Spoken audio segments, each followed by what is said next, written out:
Hey, welcome everybody. Build a Droid Series Part 2. It's going to be so awesome today. We printed some parts. We've got special guests, and this is going to be a really cool live stream. So thank you everybody for dropping in on YouTube. We really appreciate it. Let me bring everybody in. See what we got. See who we got here. We've got John from Tripod's Garage. Hey, John. Hey, what's going on? Let me switch my camera. Did you say this is going to be a really good ice cream or live stream? Live stream. I don't have many T's, so I mispronounce a lot of words. And we've got the Real Sam Prentice on, and John from Tripod's Garage. And we've got another man backstream. Should I bring him in? You know what? Yeah, so basically, I wanted to kind of make this a little bit more special today. And I wanted to bring somebody in that's worked with Lucasfilm and Disney. And you've got a little pink droid there at the front, Jerry. And this man might be showing you a thing or two about Disney, Pixar, and WALL-E. So bring him on in, Mr. Michael McMaster. Awesome. Hey, Michael, how you doing? What's going on, Mike? Thank you for joining us. Glad to be here. So as you can probably see, Jerry, as you were showing me your WALL-E, Michael McMaster has actually built a full-size WALL-E that's very similar to the droids that I work on with the Star Wars stuff. So as you can see on the right of your screen, I don't know if you want to make his screen big. Here he comes. Oh, wow.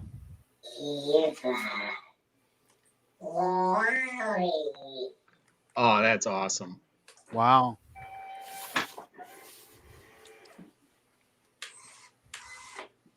Wait, what was that? Do that again. What was that? Oh, that's cool. And what you'll see in the background, guys, as well, is an Imperial probe droid, which we spoke about last week as well, Jerry. And that's 3D printed. That's a 40-kilo droid there. Michael, tell us a little bit about WALL-E. So WALL-E took about 3 years to build, entirely hand fabricated. Obviously, when the club was formed in 2008, well, actually October of 2007, movie hadn't even come out yet. And so we were scrambling to try to make something. And Scott Washburn, who founded our WALL-E Builders group on Facebook, built a body and a head. If I couldn't drive it, I didn't want it.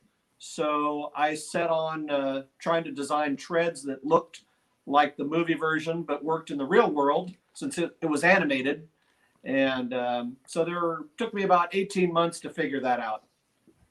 And you're the star, of course, of Pixar in real life, are you not? Or the man behind the star in Pixar in real life? Yeah, he's the star. I just follow him around like a weird stalker. So, so Michael McMaster, you're just to sort of touch on droid building. So what the idea of this show is to speak mainly to me about droid building and just talk about droid building in general. These guys are not droid builders, but they are 3D printer enthusiasts.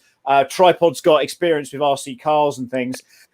So what we've been trying to do is get people to print these little baby R5 droids from the Baddeley site. And, this is a real simplistic way of working, with these tiny little servos. But I was just saying, before we started this, I'm just saying to the guys that you go from servos to, scooter motors in an R2-D2 as an example. And it's so similar, but just on a much smaller scale. Right. Yeah. So how does that work? How does that sort of correspond to WALL-E versus doing an R2? Yeah. So, WALL-E, the main difference, obviously, it's a track drive. So it's a little bit more complex, way more parts. And of course, I do a lot of 3D printed parts, like we're talking about the probe droid. And I've done a few other smaller things, chopper, things like that. But WALL-E is 100% hand fabricated. There were no Wally parts, even though we had a club. No one had made any parts yet. No one had built a droid yet, or robot. So yeah, he's entirely hand fabricated. The drive system, the way the head moves and everything from a remote standpoint is very similar to R2-D2. It's a tank drive for the drive section. One stick controls right, left, forward, back. Then the other stick controls the head movement. So it's very much like R2-D2, and it uses large wheelchair motors. So it's basically a remote controlled wheelchair if you want to look at it from that standpoint. But it's no different than an RC car or an RC airplane. It's just scaled up. Wow. That's Beautiful. incredible. So if people want to follow you, Michael, where should we go to subscribe to you or to follow you on Twitter or Instagram or whatever? Yeah, I just have an Instagram, and it is McMaster_robots. Fantastic. Fantastic. Is there anything else you want to show us? Can Wally do anything else? Can he crush a can, or can he? Yeah, if I can back him up here, he does have. Let me see if I can adjust the camera here. I'll get out of the way. See if we can get. There we go. Get him in here a little bit closer. Oh, there's a bag in the way. Wow. So he has the solar charge level works. Oh. Wow.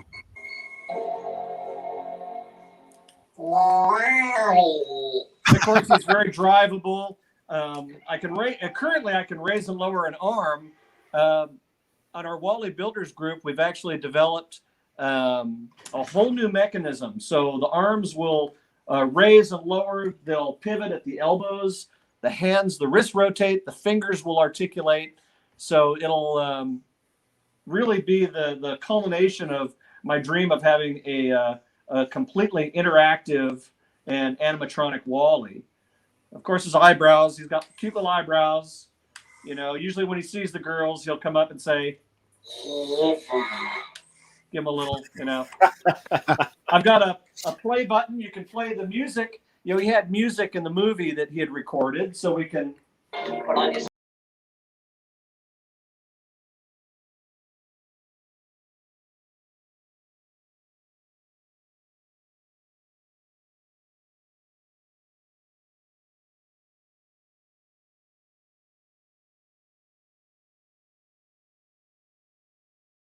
That's incredible.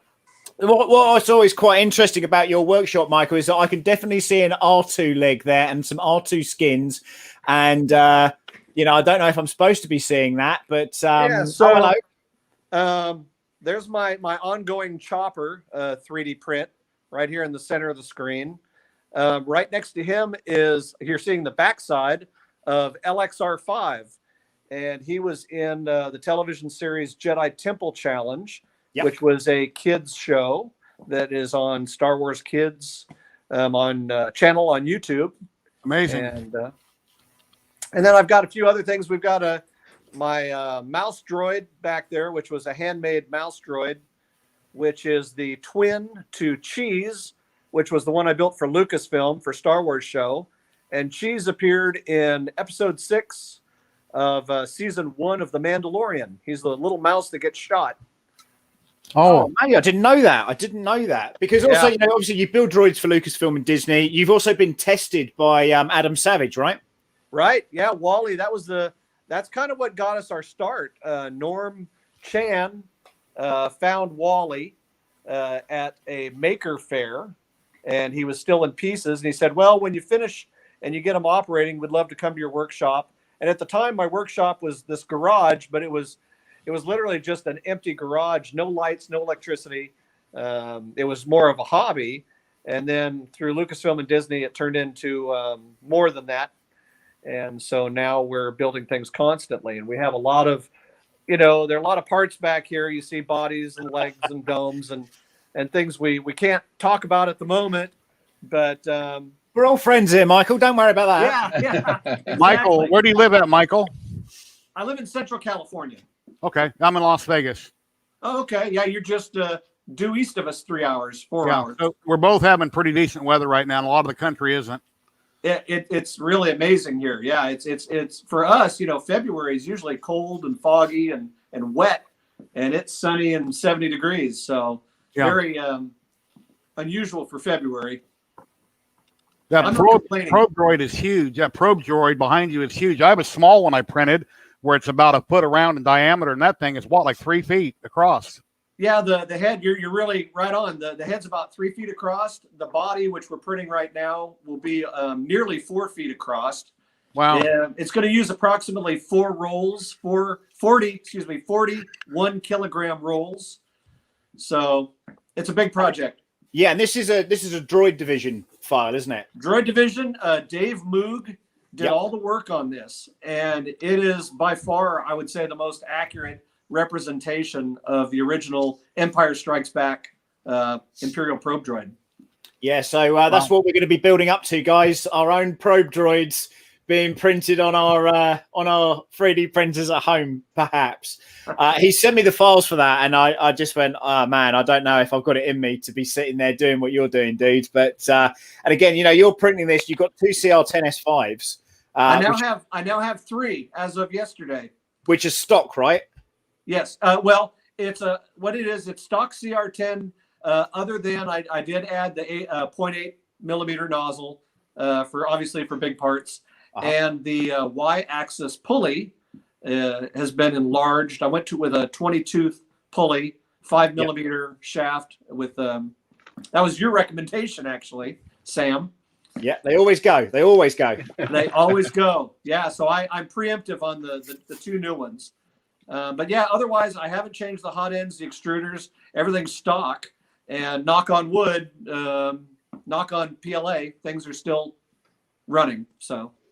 That's fabulous. Have you got any questions for Michael? I don't want to take up too much of your time, Mike, but I imagine we're going to try and get you on again for talking about other robots as we sort of proceed with this show.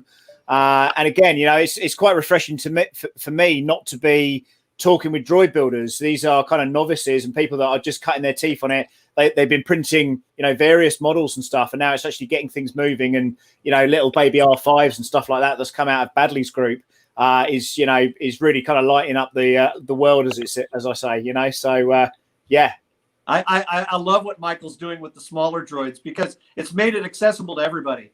Yeah, definitely. Any questions for Mr. McMaster? Anybody in chat have any questions? I need that in my life. Stunned. They are Silence. Well, I there. have a question. How long did it take for you to build Wally?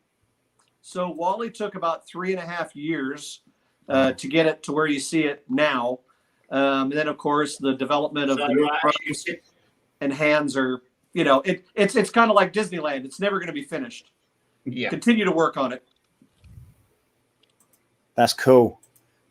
Very nice. Well, I think everybody's content, Mike. Thanks very much for coming on. Look, I'll see you tomorrow anyway for Drinks and Droids. Absolutely. And, you know, thank you again for coming on and you know, making it happen. Oh, really nice meeting you. You've got a lot of beautiful stuff. Really nice meeting you. Thank you very much. Definitely have you on again, though. Definitely. Yeah. If you have it. Anytime, I'd love to.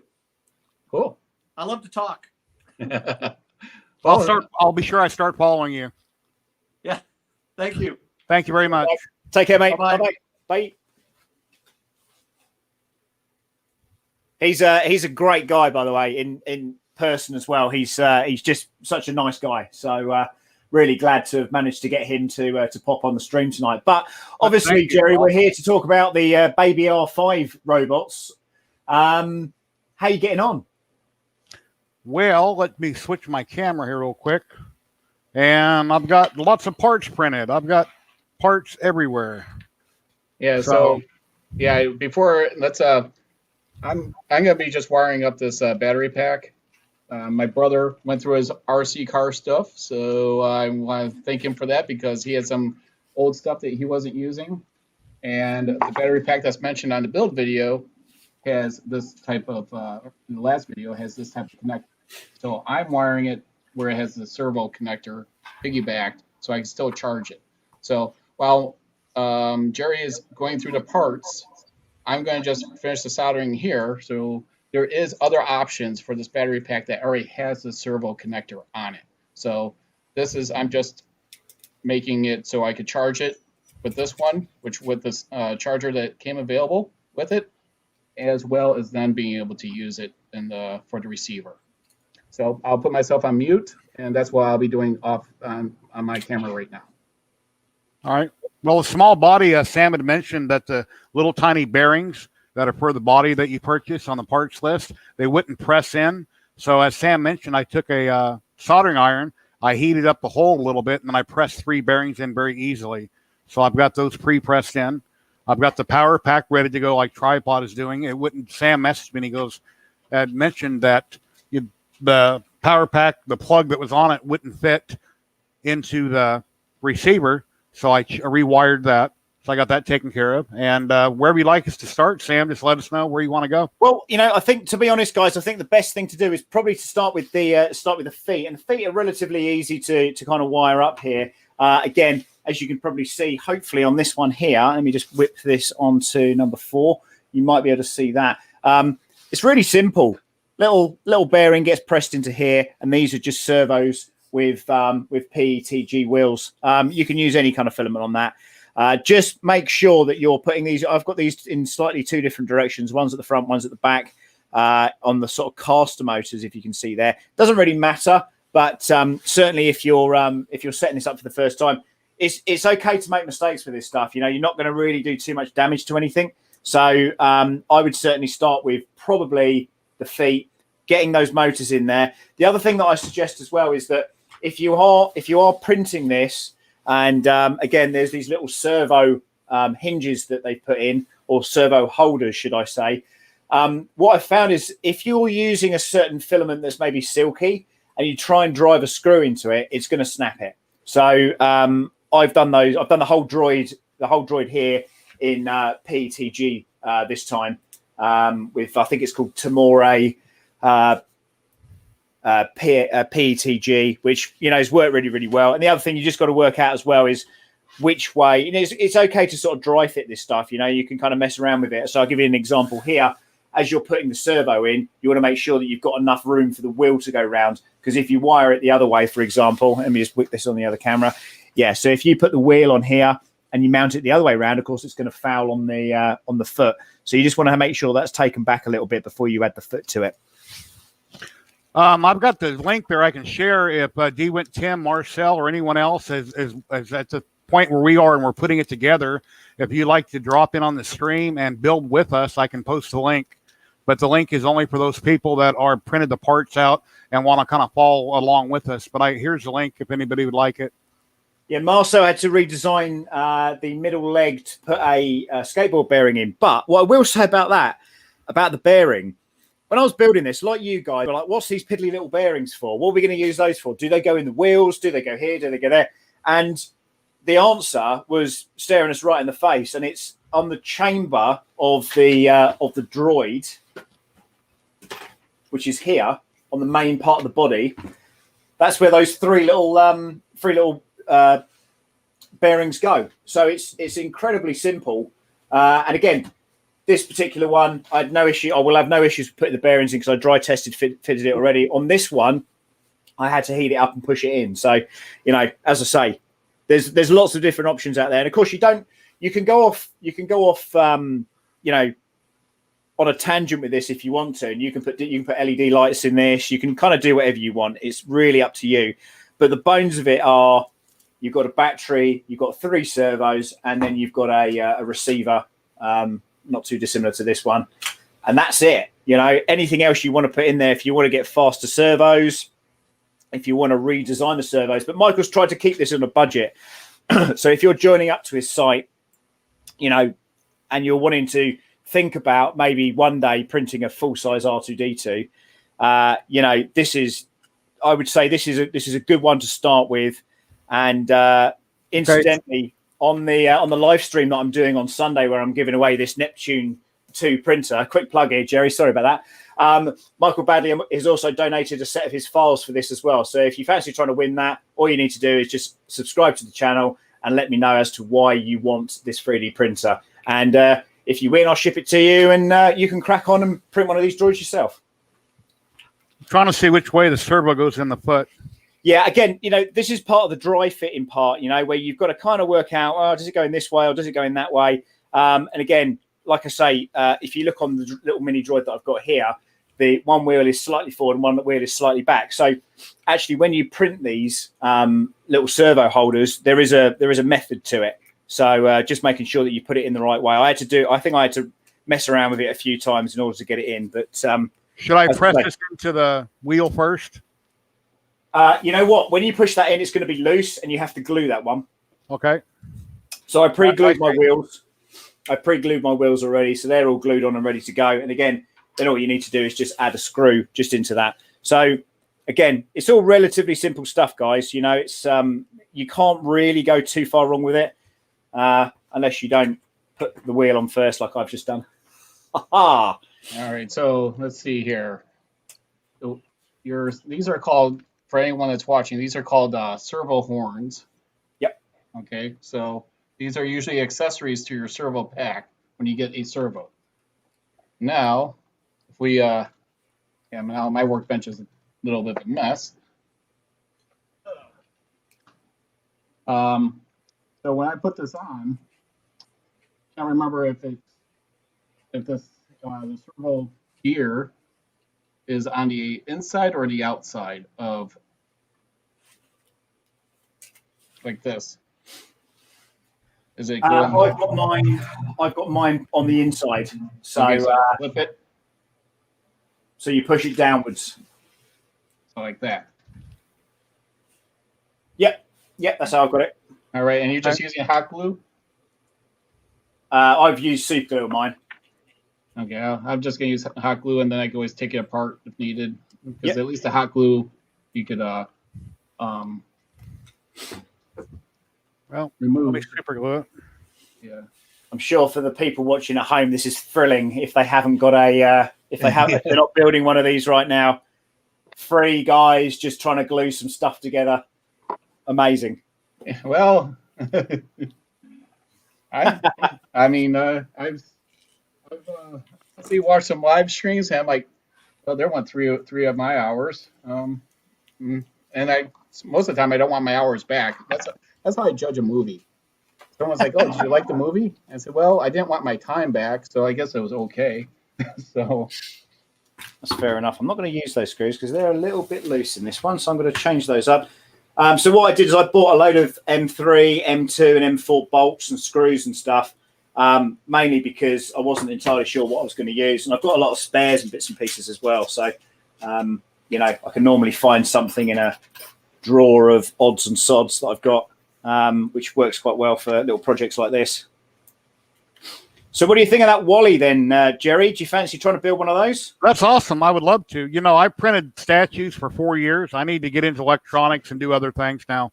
Well, I've been speaking to people over the last week or so about coming on this show and stuff, and I've got a good one. Hopefully next week. So the plan is to come back and do this again next Friday, possibly. Yes. We're going to talk about that later.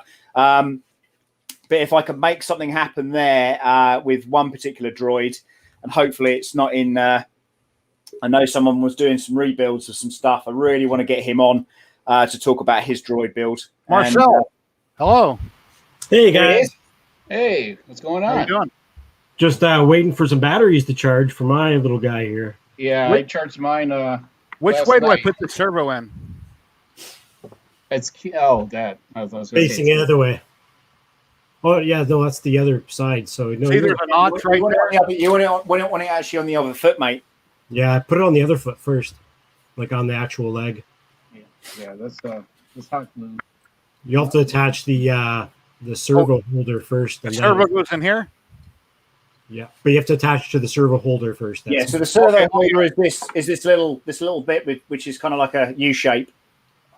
This thing, you see that? This thing.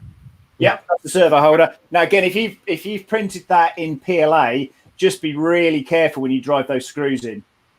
Yes. Let's figure out the orientation of it.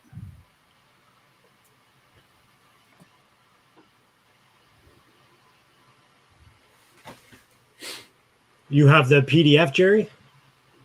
Yeah. It's got a picture? Yeah. But like everyone else, he hasn't read it. Yeah. Yeah, tripod's like, don't cheat. So it's like I haven't pre-done anything. Oh, look at that. Well, you got to Just got attach it in. it to the servo before you attach it to the leg itself. Yeah. Because it holds it into a certain position. And there's a notch on the servo holder that tells you which way it faces, orientates, so the wheel can spin properly. Okay. But this is the piece I had to redesign under here, is just because I have a bunch of skateboard bearings and I didn't have a bearing that was actually smaller for the cat. I was wondering why you redesigned it. It's Yeah. a cool design, though. That the way that works, I was quite impressed with how he did that. Mhm. That was, I like to think he's sitting there in Fusion 360, and perhaps he gave himself a little bit of a smile for doing that one, because that was proper awesome. Once you get up to the bigger guys, this is kind of the same idea. You can actually build this guy with servos, or you can use bigger motors on it, and it's kind of the same idea. No, that's cheap, is it? Sorry? Yeah, That's cheap, yeah. Cool. So that has the exact same kind of center foot with a bearing in it, but just a different style wheel. But same idea. Got some questions here. Printing my first baby droid this weekend. Did a mini before and a Dio. How did your Dio go? And does it move and does it work? That's what I want to know. Hey, Marcel, let me see the bottom of that droid again. I don't have the PDF going for me, so. Of mine, this one? Yeah. Okay, so the wheel's on the outside or the inside. Yeah, correct. I got a whole bunch of. Yeah, the I got a holder bunch for. of stringing garbage on mine. Oh, there's a notch on the holder for the servo, and that faces, I believe, to the front of the droid. It's hard to see on my camera, but Oh, okay, it's behind. Okay, I see, it's behind. I was gonna Yeah. say there's not enough room. exactly, yeah, it goes behind. Yeah.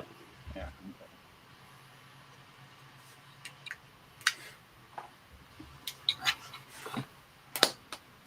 So mine is actually the R9 baby. Yeah, I was thinking about doing that one. I had to stick with my bigger one. I did BT1, which is this guy. And again, the bodies are pretty much the same, unless you start doing like mini chopper and things like that. The astromechs are pretty much the same on those things. And I just think they're really cool. I think they're a real character. I got to drive it around my warehouse at work during the week, and the guys that work there are like, that's really cool, and people think it's cute, and all that kind of stuff. It's like getting a new puppy.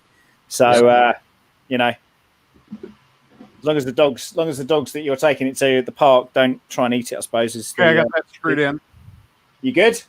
Well done. On that. So then you stay mounted on the leg first. Right.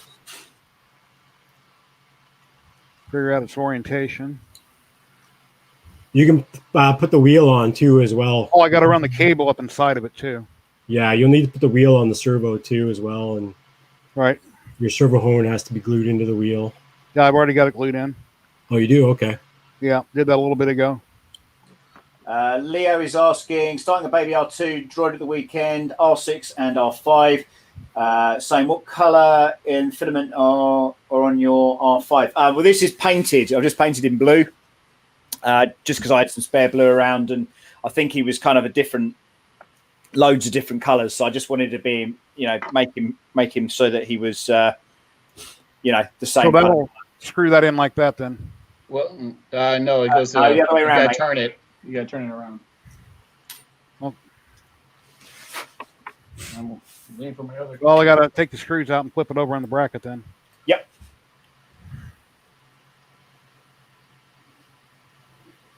So I thought you were cheating, Jerry. I thought you were going to be well ahead on all this. No, my wife, Tripod made a comment last week. My wife made sure I didn't mess with nothing. I like to pre-fit things. That way when the stream comes along, I'm not fumbling around with it. Well, my brother was like, you cannot assemble, you cannot pre-wire that. You have to do it on the stream if I give it to you. I'm like, oh, okay. Is he watching? Well, he might be. I sent him the link, so You should definitely bring him on so he can take the mickey out of you. yeah. So while you guys were talking about Wally, I was stripping all the wires and everything.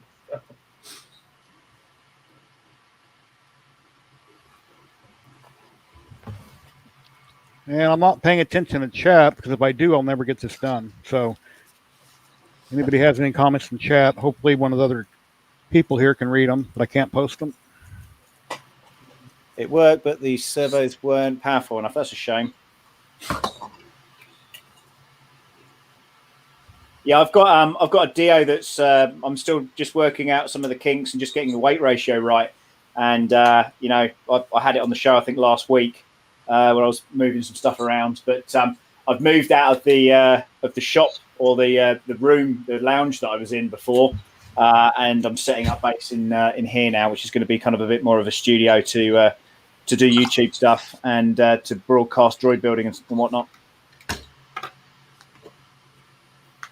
Yeah, thank you so much, Sam, for being here, doing this with us. Really appreciate it. That's all right. It's only midnight where I am. What else would I be doing other than sleeping, I suppose? Man, life. I'm struggling with that bit, but I'm going to go on to the next one.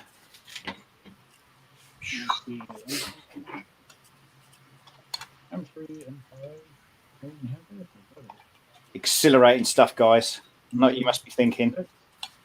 Whew. That's good. My servo wires pop in. There it goes. There is another really good micro droid that you can build with the same idea, 3 servos, same battery style. And it's called the little micro droid. Okay. And it's the same idea. The head moves and it just drives around with an RC controller. I built about 3 of these things so far. Oh, that's cool. Yeah, Wow. He's done a fighting droid as well, hasn't he? Or a couple of fighting droids, so you can make them battle. Yeah. Which screws holds the servo bracket into the leg? Does it matter? Just something small? Well, normally to hold the servo. Oh, where are you? Hang on. Okay. I use M3 bolts on that one. If you've got any of those. Yeah, I've got a whole tons of them here. It's got to find some short ones. Cool. Yeah, it's only Saturday morning in the UK, Carl. You got that right, buddy. Woo-hoo-hoo. Got to be up in a few hours, walking the dog.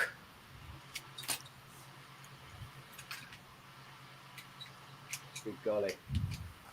Yeah, so it's M3, M5 for basically to hold the servo in as well as the. Oh, that thing seems kind of small. Hole for the. That can't be right. So from the servo into this bracket. That can't be M3, M5. Going from the bracket into the foot. That's what I've used on that. Yeah, but no, what about for the servo into the bracket? Well, then you use the micro screws that come with the kit. Yeah. Yeah. I was going to say there's just no way for that to fit in there. So. No, yeah. no. Well, those are too long. Can you hand me a very small boat? Yeah, give me a very small boat.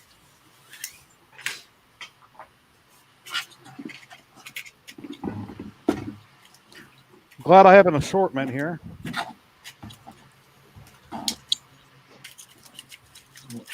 Yeah, we just want a small head. Really small. Probably the black or the silver handle ones all the way to the right. All the way. Or metal handle. Yeah, those little ones. Right there. No, a little bit forward. Nope. Just in, out. Yeah, right there. Those.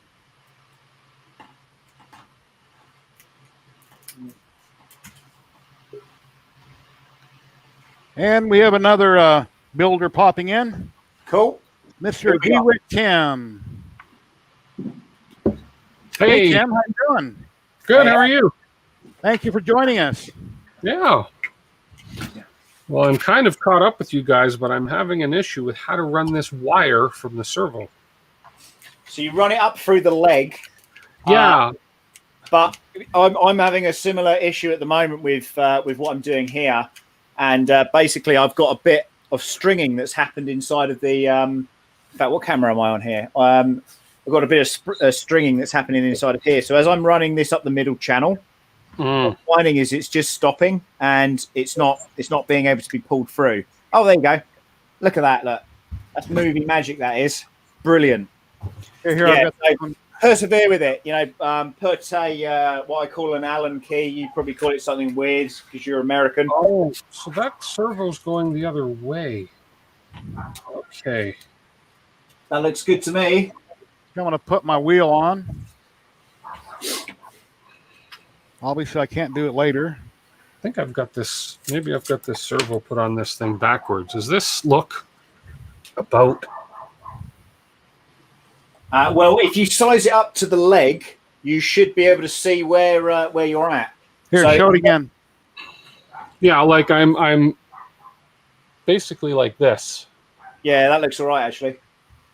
Try it. Try. Yeah, See if if you put the wheel on it and try and put it in, you'll see Yeah. whether or not it's going to line up. So you mean put it in basically like that? Yeah. So, Okay. Now my issue is where that wire is going to run without going underneath that bracket. well, it does So go. goes- It You goes got over that the turned top. around backwards. Yeah, it goes over the top, and then you have the back section, which is this little bit here that goes on the back of it. So there's a back section. Yeah. Yeah. Congrats, Ron. Yeah, Look at that. You see my picture, Tim? yeah, both of ours. Yeah. Yeah, but will the other half Yours of is the leg fit backwards over again. your? Yeah, because the other half of the leg won't fit over the wheel that way. Who's backwards? I am? Yeah, because the horn. Oh, I'm backwards. Yeah. Okay. That's So why I flipped it around. yeah. So like this. Okay, I think I see how I got to do this. Okay. Let me make you a big tripod. I need to look at it.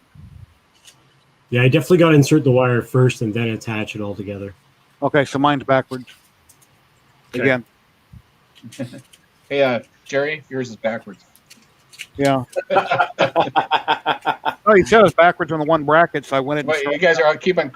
You know, I can't wait until we get off the leg part because you're making me jealous. Everyone keeps on talking about legs, and you know, my daughter just said I'm a dork. You can say that on the stream. You can join the stream. You joined the stream the last time and said it was not true that. Well, once we get it right, we can say this is the way. Yeah, this is the way. Boom, boom. Yeah. So again, you know, like I say, it's a little bit fiddly. This little bit, just getting that cable through and stuff, and just making sure. Again, you know, dry fitting is very much the way forward for this. I would say. Again, you know, this is the This is the way. this is the way. Apparently, yes. You know. Okay, so on the other wheel that I haven't put it together yet, is this looking right? Yep. That's the way. That's the way it goes in. But No, that's wrong again, Jerry. Loyal Moses, thank you very much. hey, Moses is on. Thank Hey, you very Loyal. much. I pinged him on Twitter. I didn't know if he got it or not.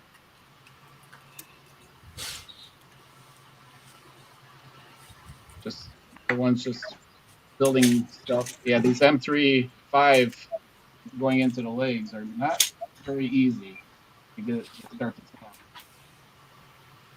So, Well, mine have gone straight in. So if I go down to 4 here, I don't know if you can see those here. No, you probably can't. The light's not great here.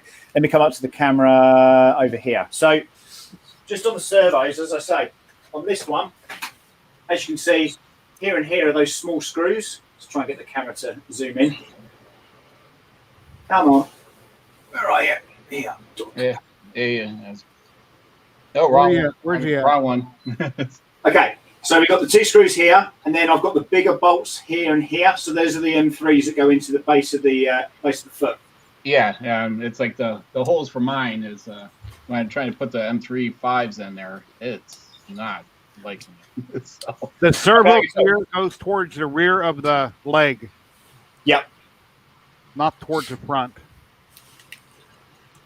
Okay, let me figure out how to route my wire. yeah, the wire Yeah. actually fell it right through pretty easily for the wire management. Yeah, my wire's in. I just, Yeah, that's what I had an issue with, was routing the wire so it didn't interfere with the wheel, but I think I got it. I've got it going underneath. Okay, I'm gonna just do the other darn suit right now. because this thing is irritating, so. So that looks right to me. Yeah. Okay. Yep. Now, how do you run your wire? You went underneath the bracket and you're pinching it? No, I just went. If you can see, I just went over the bracket, just Yep. over I top see. of the bracket, because it wouldn't go. I didn't want to go under the bracket because it would have caused the gap there. Yeah, the motors are the servos are really tight to that next bit that you're going to put on, and it can be a Right. little bit tricky to sort of move that around. So yeah, so make sure that's wired, appropriately, so it's not going to catch on anything or cause a And gap. See how I got the wire ran there? Oh, I see this. Yeah, that's what because you have a notch for the wire to fall through. Yeah. On the other side. So then the servo's got to be flipped over, so it'll be closer to it. All right. There we go. I see. Yeah. So you gotta have that notch where the wire falls into. Let me flip the servo over. Oh, and this is the piece where you need those 4 little filament pins. Okay. Yeah, I didn't print any of those filament pins. So I got those little tiny set screws. yeah, that's what I got. The grub screws. Yeah, or you can use a piece of PLA. Okay. Just take a piece of PLA and snip it real short. He's Mr. Baddeley, Mr. Bagley, said it would work. Because when you add it to the body, it's going to hold itself in anyways, apparently. Okay. Let's see. Where are my snippers? Hello, Scott.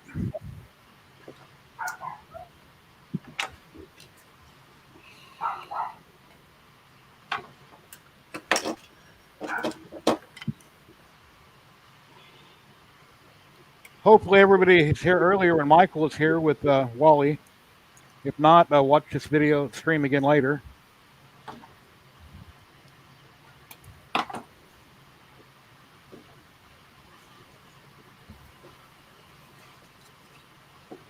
Can you guys hear me? My mic for a second then.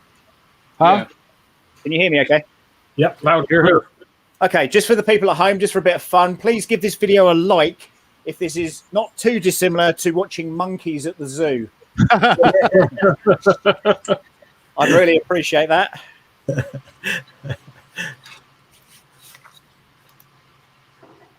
Well, if we all make it through this video, next time when we do the exact similar process, we can have certain parts put together since we've already went through it in one video. Absolutely. So I read there, I recall at 3D MS 2019, the R2D2 droids were one of the most popular attractions. If you know what they are, we were at MCM Comic-Con in Birmingham. We were put next to a fire exit door, and it was a big, big gap.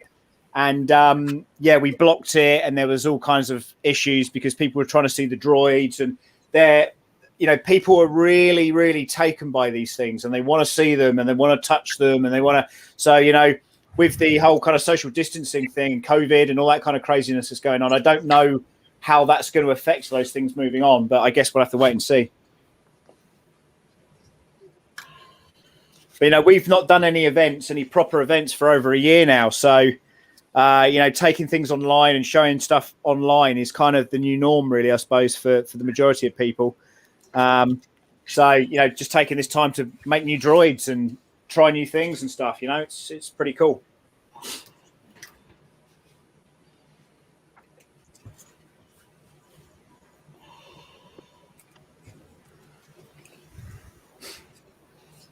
Oh, my fingers are too big here. Trying to get the wheel on. Oh, my wheel fell off. Put screw in? Yeah. In the wheel? Yeah. Is there a screw that goes in there? Yeah, Oh, it's sure. another. Yeah, it's a. Oh, it's Yeah, that tiny little one. Yeah, it's you gotta be into RC cars. Oh, okay. If Well, you bought a bunch of servos, it should be in the pack. If not, take one out of another pack. oh yeah, no, I see it now. I thought, And it's a bolt, not a screw, right? to what? It's a bolt, not a screw that goes in that, right? To hold the wheel on? It's a screw. Yeah, it's a screw. That one. Tiny screw. Okay, Yeah. so it's pointed. I already used two of them. Let me break out another pack. Because Well- screws are pointed, bolts are flat. The pointed screws hold the servo in place, and the flat screw holds the servo horn in place. Yep. Okay, so that's what'll hold the wheel on. Yep. So I have two of them here. It's just not screwing in. Yeah. So the real tiny one holds the wheel in. Okay, so that's 2 legs done. Not showing off or anything, You've done this a couple times. but yeah, I got a bit crazy with it, and I started building this one, and then I was printing another dome, and this came out. This is a shiny G-Tech filament, which looks really pops, But I was running out of filament. I ran downstairs, and I just saw that it was going to run out, so I put this horrible gold on it. So painting these things is certainly key. But the black droid that I was doing, that's super shiny. That was done on the FL Sun Q5 Delta printer with a Timore filament, and I think I was going to review it and the PLA, and I couldn't remember what happened to it. And I found it in the cupboard the other day, and he then sent me some PET G as well. So I was like, oh, okay, I'll give it a go. And yeah, phenomenal, absolutely phenomenal. My wheel has no hole in the center of it. Show me. There's no hole in the center. I mean, you can punch the screw through that. yeah. Or just a pointed hot screw. soldering iron tip. Yep. Soldering iron right here. Man, these M3s just do not fit. And Well, that was the funny thing. I mentioned this earlier, and what I found was when I was printing this PET G, things tend to fit a lot better than they did with a PLA. And I can only put that down to the retraction of the filament once it's printed. That's literally all I can think it could be. But I was dead impressed with it and the way kind of things have come out. But PET G is still quite stringy. The settings, dialing the settings in are still, a bit tricky. But we're getting there slowly. yeah, I should have ordered some PET G for this. All right. Soldering gun saved me. Thank you. Tripod. Yep. Oh, there we go. Yeah, I'm not a fan of using soldering irons for melted plastic because what does to the tips is the wiping number away.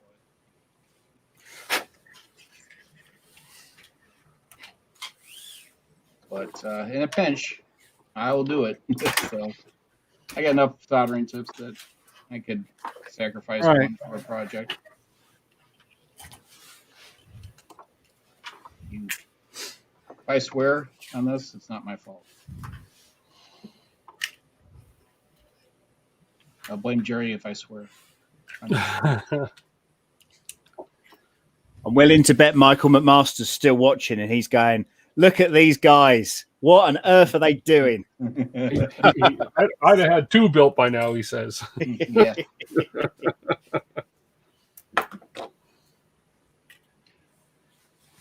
Well, first time for everything. Once you do one, then the next one's a piece of cake. Well, Yeah. Absolutely. again, just getting these screws started is the problem I'm having. Well, if I would have flown through this and you could say, hey, wait a minute, you must have pre-built that. How did you know how to do that?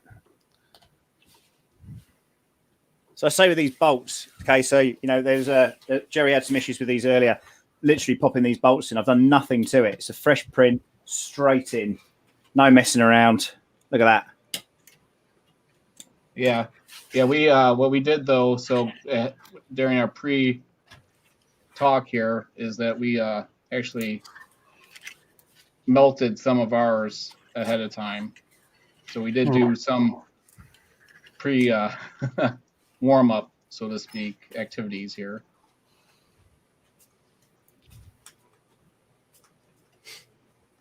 Well, my bracket sticks out. That's not flush. That's not right. Oh, the bracket that the servo goes on is wider on one side than the other. Yeah, so that's where your wire goes here, Jerry. So the wire goes in between the wheel and that thinner side. I'm going to make you big again. I'm gonna grab. So that's where the thinner side. Okay.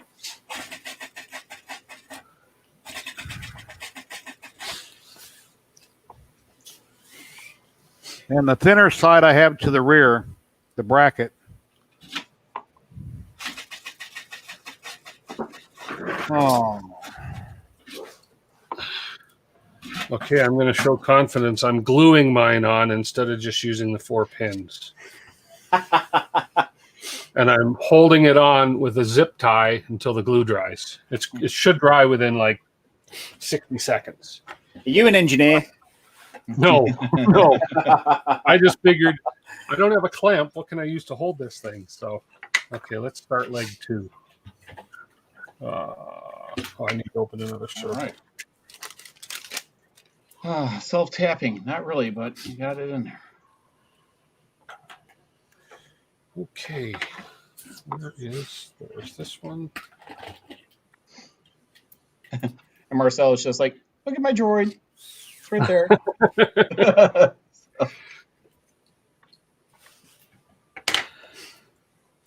No, that one's not right. So we'll just start working on this other one. Got the bracket wrong again. Yeah, like I say, it's a bit fiddly, but once you crack it, you'll kind of know where you're at. So just keep doing the combos until you're confident on where you're at with it. Sounds like Street Fighter. Keep on doing this. Boy, you get a whole lot of little plastic pieces with these servos. I guess. So the wire goes on the thinner side. Okay. Yeah, it goes between the wheel and the servo. Yeah. Well, I'm just putting the second servo onto the bracket, and the wire is on the thinner side of that bracket. Yeah. Because my other one that I have completed, the bracket on the servo is not flush with the leg once you screw it in. So it's backwards. Yeah, so I thought it would go like underneath the servo or something, but it doesn't. It goes around it. So that's why it has that notch. Hmm.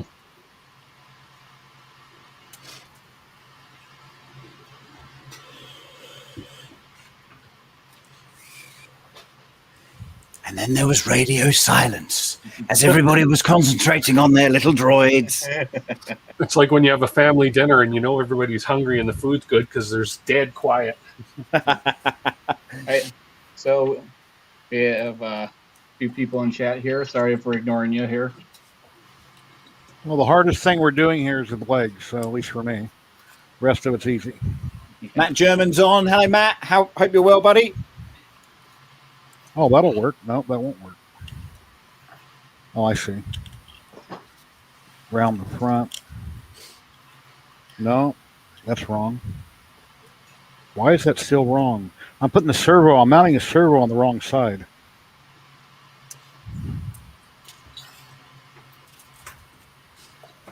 This is the part my wife would walk in and say, why are you talking to yourself? Well, the dogs are listening. So. Yeah, I talk to my dog more than I think anyone.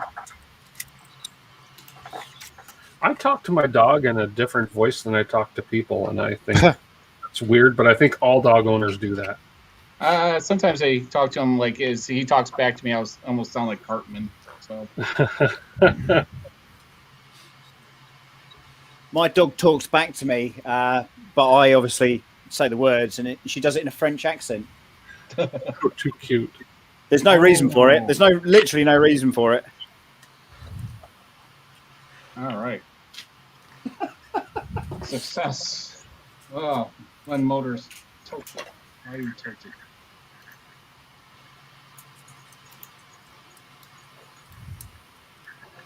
Why can't you lay flat like your other side? No, that's going in too far. Oh, God. Our boat now, mate. He can't help you right now. Not with droid building. These brackets right here that the servos mount in, is there a left and a right, or are they both identical? Yes, left and a right. Then that could be what my problem is. Yeah. I can't seem to find the right orientation to get the bracket flush so I can put the other half on. All right, so the servo So the boots, these servo boots, you said you could put a piece of PLA to hold them in place. Huh? So they cover the leg up. Yeah, all you do is just cut little pieces of filament, 1.75, and just small lengths, and you can use those as pins. But I just use 2 little screws on the top, and once the leg is actually affixed to the body, it's not going to move really. Yeah, it slots in the back, doesn't it, of the round frame? Right, there's like a slot in the body. Yeah. Okay, so yeah, because I got this whole little grub screw kit, so I guess I could use those too. Yeah, I got more screws and grub screws than I'll need in a lifetime now. Oh yeah. I actually Amazon. didn't use a single grub screw on mine at all. Amazon 300-piece kit. It's like, whoa. Yeah. Oh, I went to a hardware store here in Vegas, That's right. and they had the grub screws, a couple, but a lot of the bearings I had to get off Amazon. Had to buy a pack of them. Yeah. I could not for the life of me find a 10mm grub screw here. So Yeah, me either. I'm going to wing it with a 4mm because I figured out a way it'll work. I just didn't even use the grub screws. Because all that is basically to position the leg. Correct, yeah.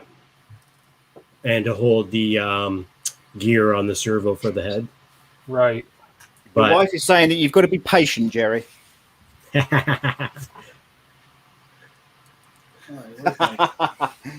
Where's some crappy filament? Here we go. Yeah, a bunch of crappy filament. Just got my printed solid filament, Jesse filament today, so I heard that's some good filament, so I'll give it a try.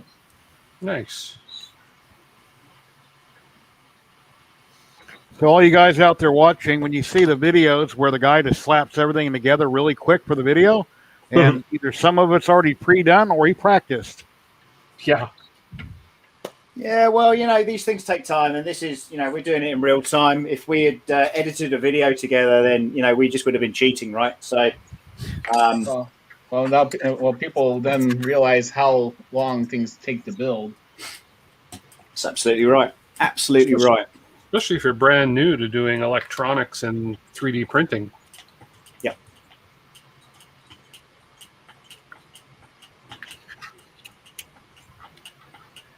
Your wife also says, no, I know you always talk to yourself. We're missing on some quality content here online, guys. Absolute quality.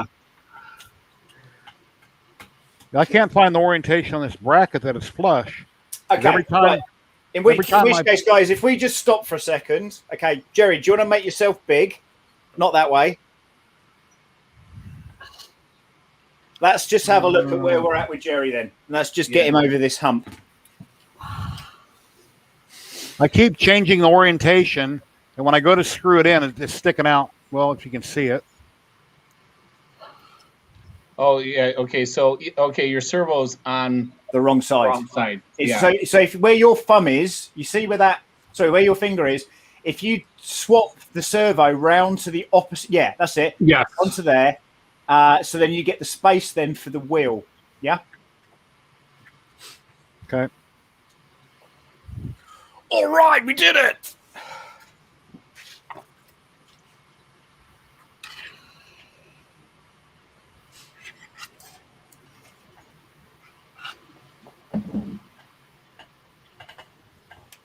I'll blame it on my age. Couple months, I'll be 57. Just a spring chicken yet. I hope.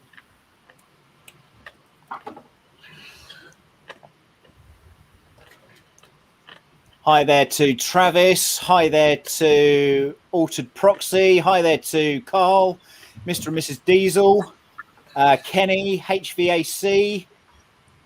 How you guys doing tonight? Thank you, everybody, for dropping in. I'm sorry I'm not throwing your chat up on the screen, but I'm kind of behind here. It's kind of unusual for you, isn't it, Jerry?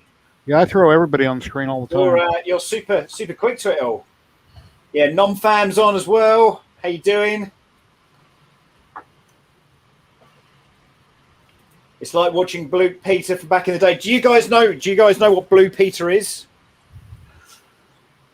I've heard of it.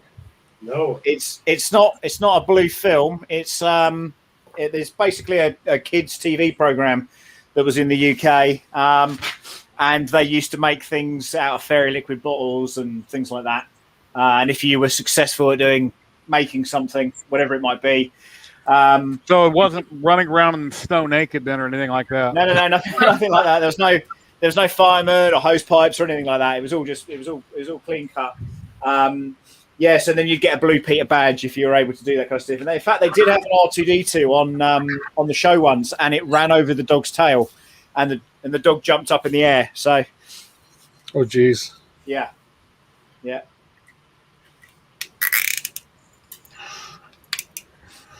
Yeah, maybe we should have our own Droid Builders Blue Peter style badge if you manage to get through this live stream for the people watching at home. Yeah. The end result is what we strive And here's to what I draw. made earlier, ladies and gentlemen. Look, it's rolling around.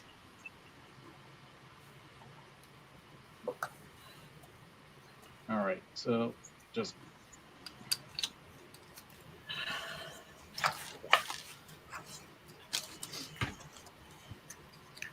Well, I guess it's good that one of us is having trouble. That way, anybody watching that has problems, you'll see it. He did it. He had the same problem I did. That's how you learn. Trial and Well, error. this series is very much about building with us. I mean, I do have some time lapses on this stuff printing out and stuff, which I'll stick on the YouTube channel hopefully quite soon. And as I say, I got plenty of those, but mine are. I want to see awesome failures. That's what mine will be. Yeah, and again, it's funny though, isn't it? Because we all started getting involved with this. We're like, yeah, our 3D printers are great, and then I just had catatonic failures, and it was all just stupid stuff as well. Where perhaps I was maybe rushing. That was one of the major contributing factors really to it. So I was rushing to try and get stuff done, using a printer that prints fast when it should have been printing slow. That kind of thing, really. On our live stream last week, Sam was talking about he really doesn't think he needs a filament runout sensor, and I mentioned that I always have them because you never know, you could be busy and it could run out and you wouldn't know it. Well, my Ender 3 V2, which I was printing parts on last week after the stream, I was sitting there at my computer doing things, and I ran out of filament. I had to kill 2 parts, but I got it fixed. And then I printed this Droid out at 175%, thinking, wow, let's go big. But then again, obviously, nothing else will go together, so I'll have to figure that out at a future date. Okay. Perfection. Oh, wow, that's going to work now. Okay. Just shuttering some images back and forth on the live stream as well. So if you are following along, or if you're following along at a later date, at least then you can see what's coming up. I think for next week as well, we're going to try and get the live stream across multiple channels. So myself, Tripods, Jerry, and we see who else is interested in doing something out there, just so we can get some maximum exposure on this and try and move things forward. Yeah, we'll try to get that figured out because I think that'll be the easiest way to get I think so. Max exposure, like you said. All right, so legs are done. What's next?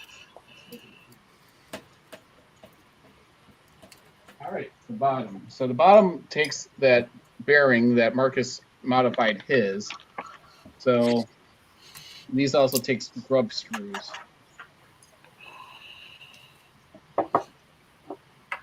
So this is the. I don't want. It's a bearing. So. Yeah, it's kind of cool the way that goes together. Actually, I was dead impressed. I actually, because I was like, okay, how does this really go together? So there's a bearing that goes into this part right here, and actually just pushes right in. I mean, it's like perfect.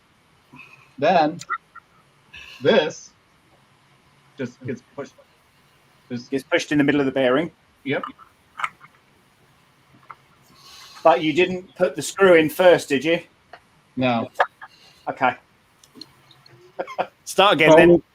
Start the over again. Screw to go onto the shoulder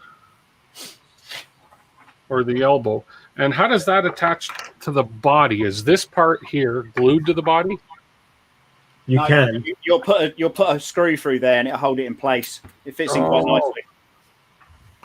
Oh, I see. Oh, that hole should go straight through. Oh, I see. Okay. Yeah. Maybe it's just got a bit of filament plugging it. What? No film. What? Oh, I see. Okay, right through the bottom here. Yeah. Oh.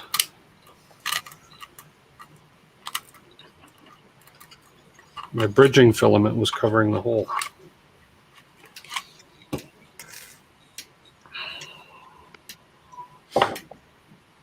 You know, Matt, if you want to go crazy with this, I reckon you could print this hollow, and I reckon you could install an LED light inside of it, and use your trick where you kind of print stuff into the model, so you could have a bunch of images, or the inside of a droid or something that might look quite cool.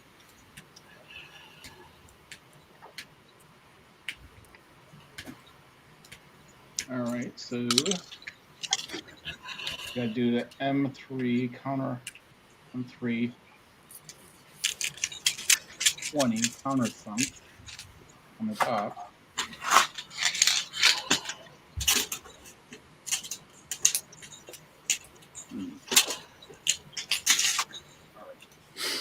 Tripod, I think you have it backwards. That screw would go all the way through the body. So it goes underneath. Yeah, it's about 30 mil, I think, that one. 20. Is it 20? 20? Yeah, it goes up through that spot where the bearing is first, and then goes up into the ankle. Okay, so it goes through here. Yeah. Okay. With the shell around it, right? Yeah. Yeah. Just think if I could use this. Okay, so how much filament did it take to print one of these? Well, I printed this one that I'm working on now it was less than a kilo. And I had a few, not failures, but bed adhesion issues, and I just reprinted a few things. So you've got ample spares. You can probably print another couple of legs as well, without it being a real issue. So yeah, like I say, less than a kilo, which actually is pretty cool. A lot of this stuff you can kind of, if you're doing single prints, you can use some of the 3D printing filament maybe you've got left over that's not going to do a full model. So it's worth a try. It's worth a try.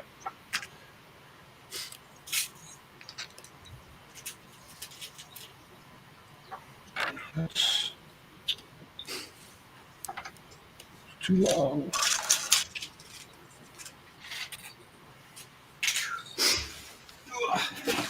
Here we go.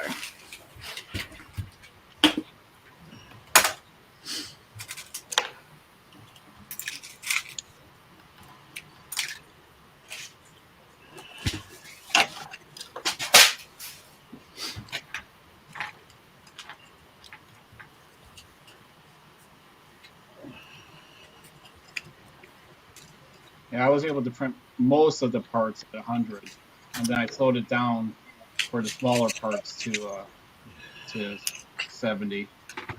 Yep. And don't load up your whole. For this, then great. But if you're just trying to get it on and off the print bed as quick as you can, that's where you're going to cause some issues, I think.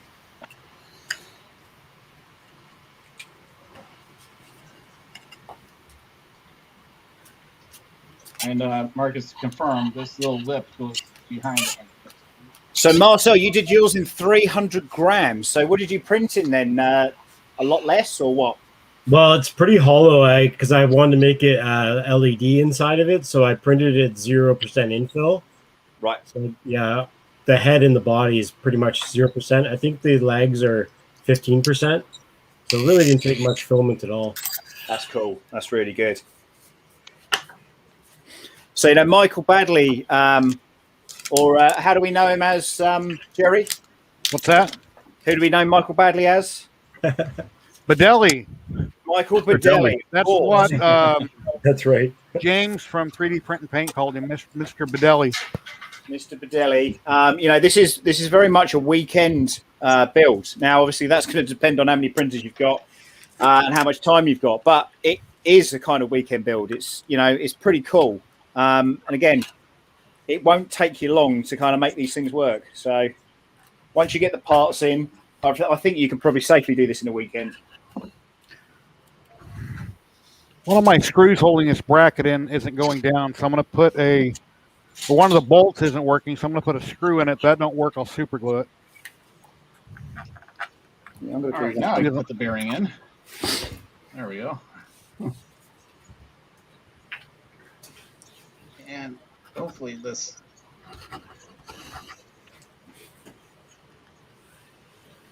And then we get this small bearing. Really small one that goes into this wheel here. Hopefully this fits.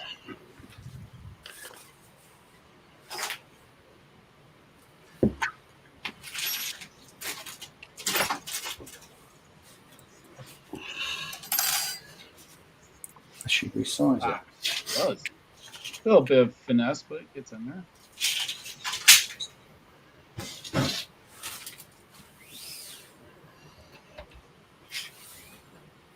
And this one too.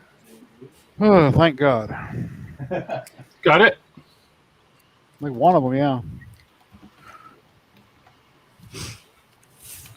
Going to glue that on there. And maybe I shouldn't, because if I ever do, well,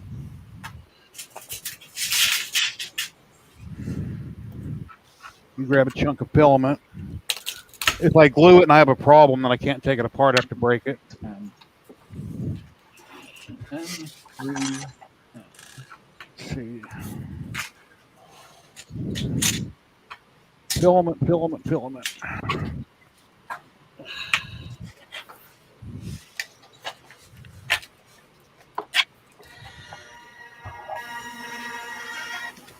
Great music.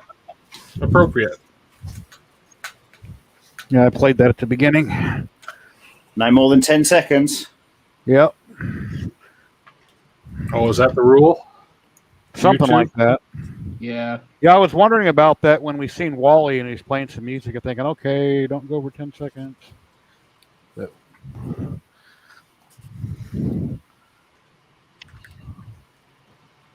Well, we can always mute it out if we need to. Yeah, that's you can do that after it's published. You can take it out. I'll wait and see if anything happens, and then I can go back and do it. I doubt anything will happen.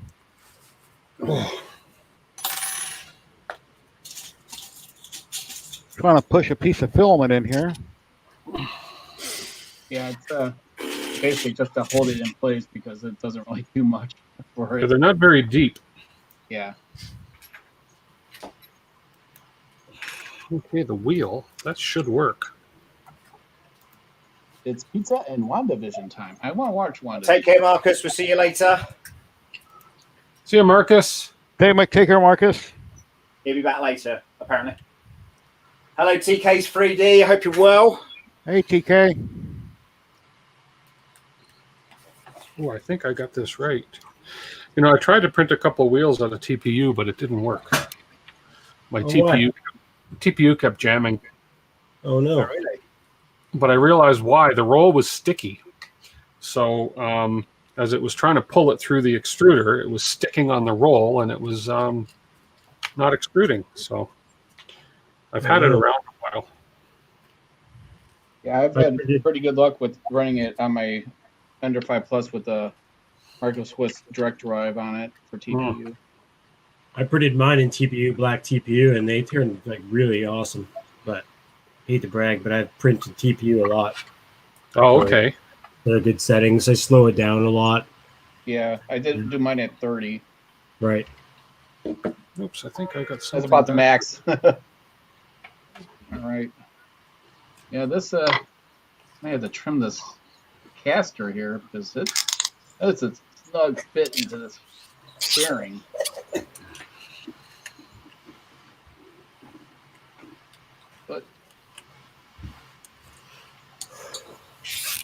not too bad. So, got my foot done. You know what? That print looks really nice as well. Good job. Yeah, this actually came out. I had the red one. You saw that one. It was horrible. So I reprinted a lot of parts the last 2 days.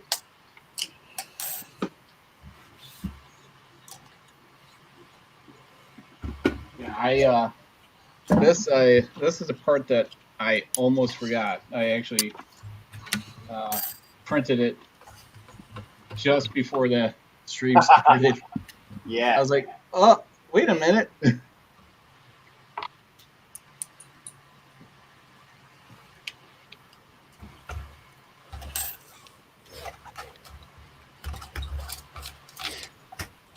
Yeah, so if you ever watch the video, the construction video, it's basically an overview. It doesn't show absolutely everything. So.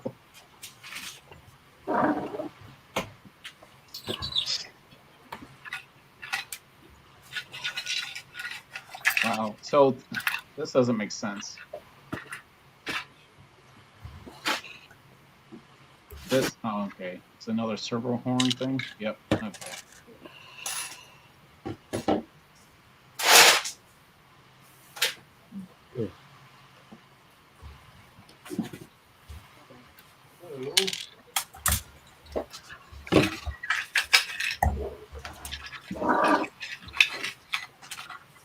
Damn. There he is.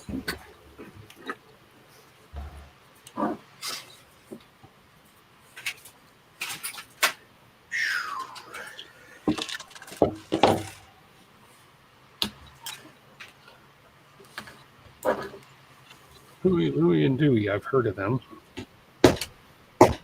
Cousins.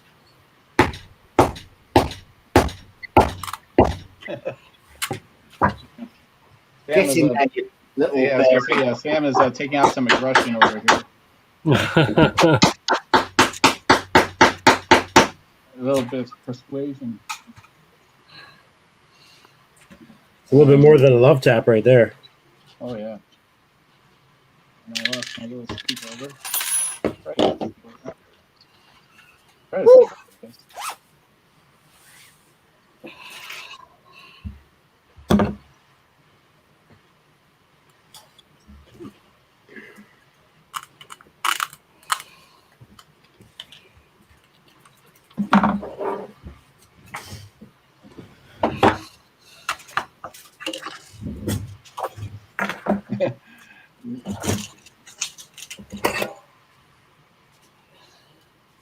Nope's robots.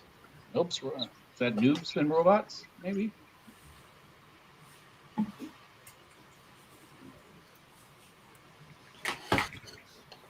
Make sure those are right, and I'll glue them together, and then I'll finally say I got that done. For which one? For the legs? Yeah, caps. I hate to glue them, but Well, the best way to if hold you- them. if you use the hot glue, it easily comes off, and then you can easily scrape it off, and then use another a final adhesive.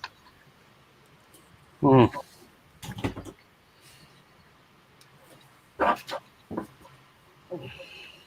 Yeah, the bracket, the 2 screws go in to hold the servo. I am going to glue that, though. I got screws holding it, but I put a little bit of glue on it.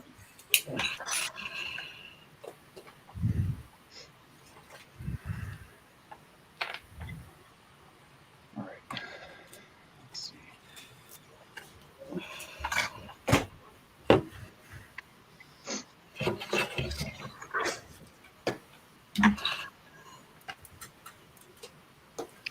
Okay, hot glue gun, let me plug it in. I'll do that. That is a good idea. Got this years ago at Walmart. You get to buy a bunch of sticks with it. It's great. And I don't think anybody's hoarding it, so they should still have plenty. Yeah. I went to the store one time at Walmart, and I wanted to get some dog shampoo, and they were out. And I was like, you guys never run out. He goes, oh, well, somebody probably bought it all up because of what's going on. I said, come on. Who's going to buy up all the dog shampoo? Never know, man.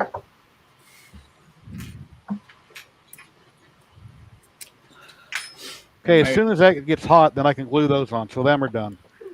So I've got the. Oh yeah, I've got a. Have we already done the dome where you've got to put this bolt in it? Not yet. Okay. Nope. I'm working right now on the servo for that dome. Okay, so once I glue these legs, I've got the legs done. Do I want to go ahead and mount them on the body? Yep. Okay.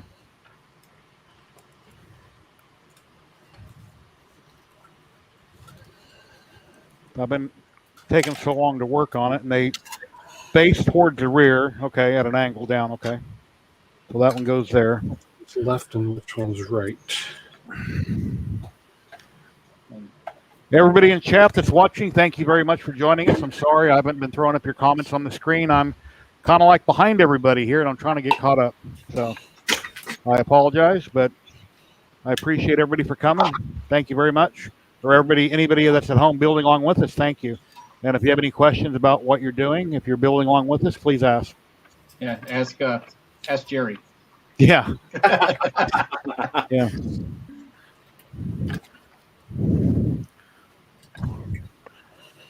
Or you can ask the real Sam Prentice. Oh, I don't go by that name anymore. It's Sam the Real Prentice now. Yeah. Sam the Real Prentice.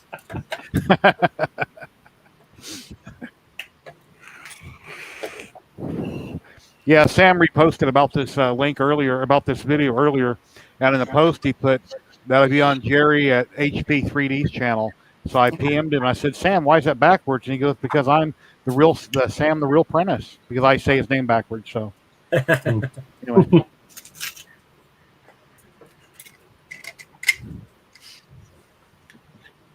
Oh, we got glue. Good. I gotta put my glasses. Oh,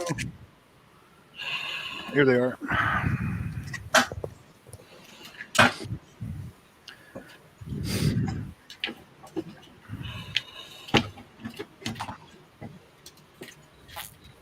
Was it M310 that goes into the legs? No. What length is that? I'm using 20s. Yeah, that's what I thought. 20 or yeah, I think it's a 20. I think if it sticks through a little bit, it won't matter. No.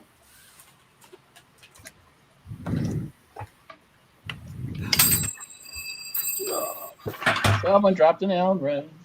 I'm always dropping Allen wrenches. I'd rather that than the tiny screws. Yeah.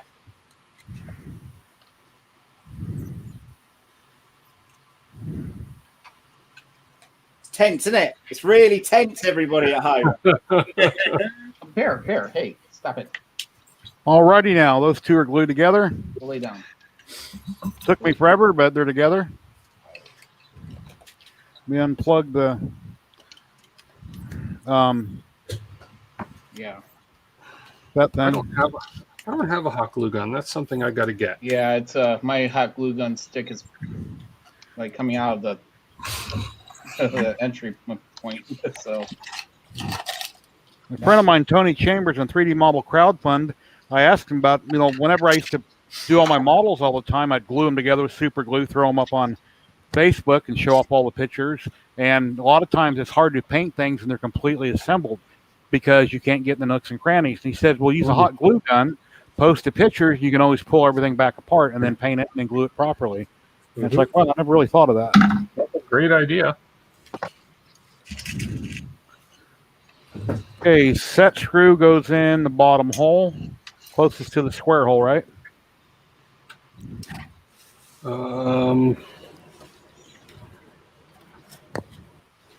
Yeah, it's the Set small screw. hole. Yeah, the little tiny. Oh, the set screw that goes. I think the set screw goes in the top one.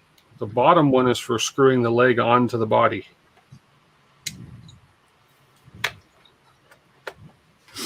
I believe. The top one's too large. It won't The fit. top bolt. Let's see. Yeah, the top. It doesn't sit in there tight. It's just to line the leg up mostly. Oh, I see. I didn't use one. I couldn't find any, so I'm just putting a leg on, and it's holding it in place actually because there's a part of the body that's cut out to hold the Oh, I see. bottom of the leg in. So it kind of sort of self positions itself. That's what Marcel was saying. Saying that it's only temporary because the body has that notch to hold that. Yeah. Yeah, I just used 2 small screws to hold it in place beforehand. Yeah, I mean, I'm gonna be taking it apart again to paint it anyway. So Yeah. Oh, I can't paint this. It's too pretty red. yeah, I'm gonna do. I was thinking a dual color, but I don't know. I printed enough pieces for 2 because I wasn't sure what color I wanted to mix. Oh, nice. I got the I forget what this red is called. I got the Galaxy Black, and then I've got the Carmine Red. So, Well, I I like just it. got a mixture of crap. That's what I got. So I just was using whatever filament I had, and then actually, but I want to do one in white and paint it. the Sculpto that I bashed on my ANET review actually wound up printing pretty good for the black. That's what this black filament is. It's called Sculptol. Yeah, Oh, that's a nice finish. yeah. So I'm still not gonna retract it what I said about it because it was garbage when I was printing the other spools. Mhm. So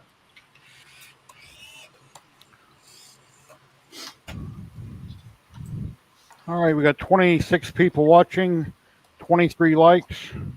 yeah, that's good. That's good. Thank you very ratio. much, everybody. Come on, super glue hold. And then the one comedian that always drops by the streams, thank you for that too. Well, hey, it could be like my channel that I had 3 dislikes before I even started. Hey, Zolan. Hello, Zolan. There's I this think guy. Zolan is working on this also. Zolan, if you would like to do a build along with us, I can put the link in chat if you'd like to pop in. Yeah, there's this guy Andrew that doesn't like me because I didn't do a good reality review. Oh, geez. So he dislikes every one of my videos. I try to get along with everybody. Well, he can't appease the people that are.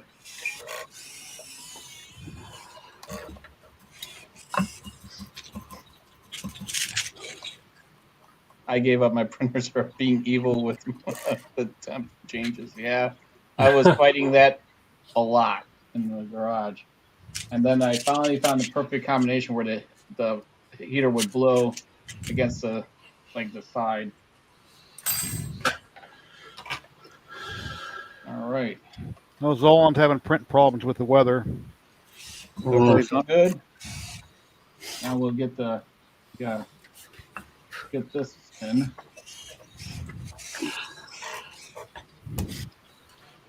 Thank God I've got a leg on. Hey, Yay! I could use one. Oh, wait. Yeah. Don't mention the war.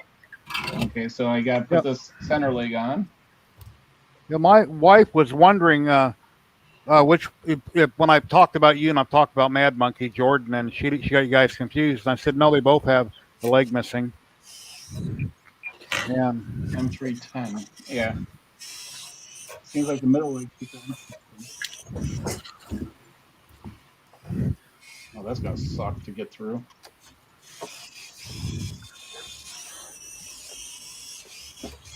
I finally got the ZYLTECH working correctly on my CR10 Max that I bought from a friend of mine here in town, and I just done a test benchy, and it just got done. Oh, that's good.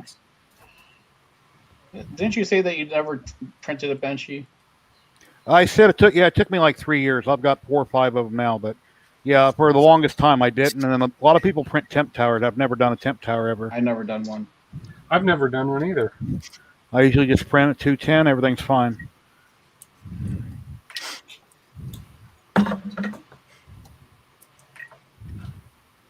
Oh. And I've got some flathead screws here. I hate them. I bought these. And I got these other tiny things from the hardware store. And I hate flatheads. I prefer Phillips or something else.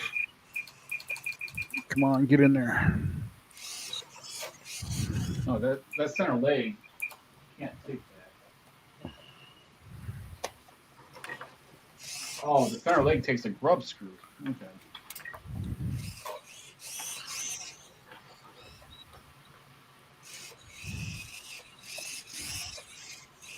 But I think you use a regular screw on there, right? I use an M3 by 5, yeah. For the little wheel through the bearing. Yeah. No, Yeah, I no, just to hold the center leg against the body. Oh, I just glued mine on. Yeah, because it's gonna take a long screw. It's pretty thick, so Yeah. I'm gonna try a 20 now and see if that'll work because the 16 didn't work. Yeah, that is only gonna be a 25. So. Trim, trim, trim, trim, trim, trim. Yeah. Oh yeah.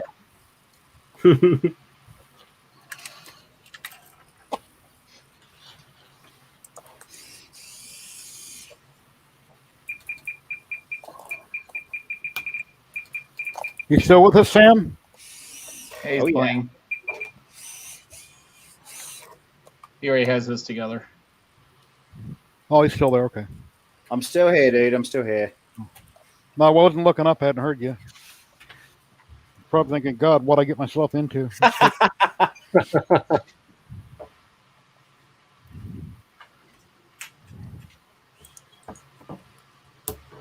Oh, that's got to go. I think I've got a bearing that's bound on this.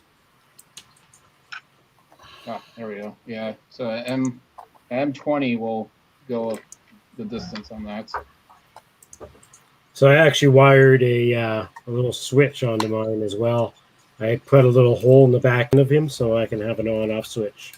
Oh, nice. Yeah, I have a bag where I'm gonna put a on-off switch in between the servo pack and the receiver.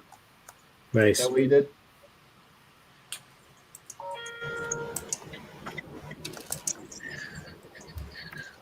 I have an electric screwdriver, but I don't want to strip these, so.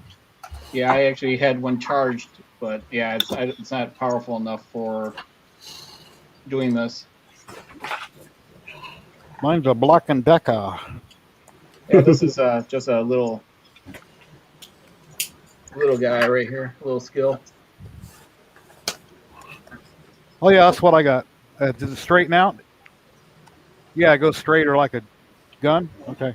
Yeah, I have one.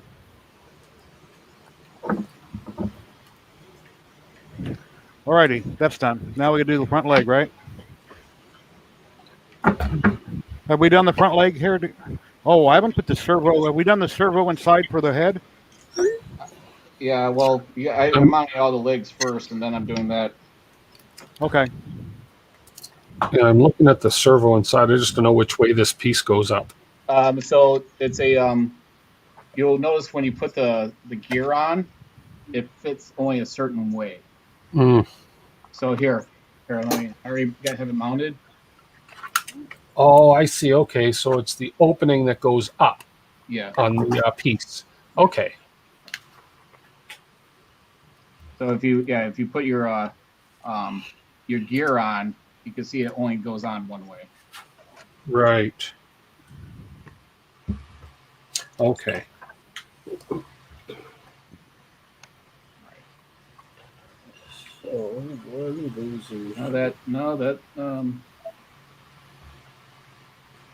The M20 is long because it bumps into the other screw. Well, Sam, Yes, mate. this goes like this. Yeah, it does. Yep. I got the piece on the inside, so. Yep. Okay. So you go up through the bottom of that one. Yeah, and then it just kind of snaps in place, which mine don't, so I'll glue it. Okay. Right. Alrighty, let me find a screw that fits it. Right. I've got something on the floor. For that one, I went through the bottom. There was a hole right through it. Yes. And I just went through the bottom and just put a screw in through here, through the body cavity. Oh, I see. Okay. Yeah, it seemed to work. The bridging infill was covering the hole. yeah, what screw did you use for that one? What length? I used a what was it? About a how long is this one? I don't have I don't have links on these, but it looks like about an M5 by probably a 10 or a 10 or a 12. Yeah, I think that. Yeah, because I tried to. I just had a hard time getting my hand up in there with the Allen wrench and getting it through that hole. Yeah. Welcome to OpenCX.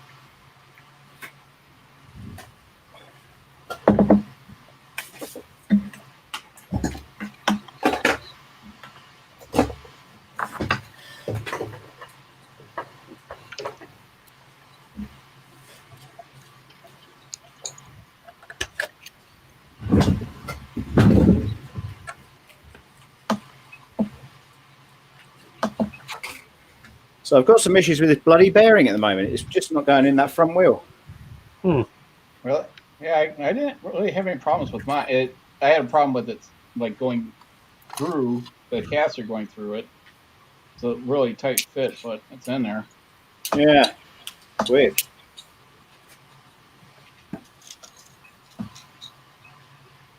Let's heat it up a little bit, see what happens. Is it a plastic wheel or a TPU wheel? It's a plastic PLA wheel, this one. Mm. Yeah. All I did was lay it flat against the bench, and I pushed it right through. Yeah. So there we go. There we go. There we go. We got there in the end. Tolerance. Woohoo!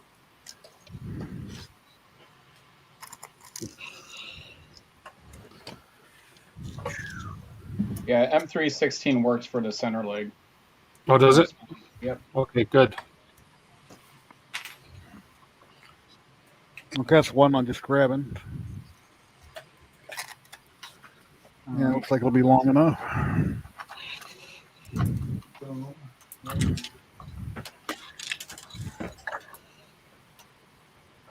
M310s. Man, it does use a lot of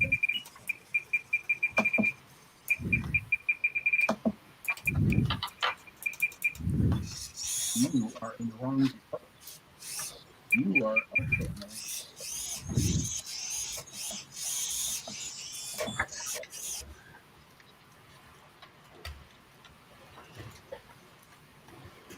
right. Ta-da! Cool. Yay. Awesome. Okay, now, are we moving on to the wheel yet up front?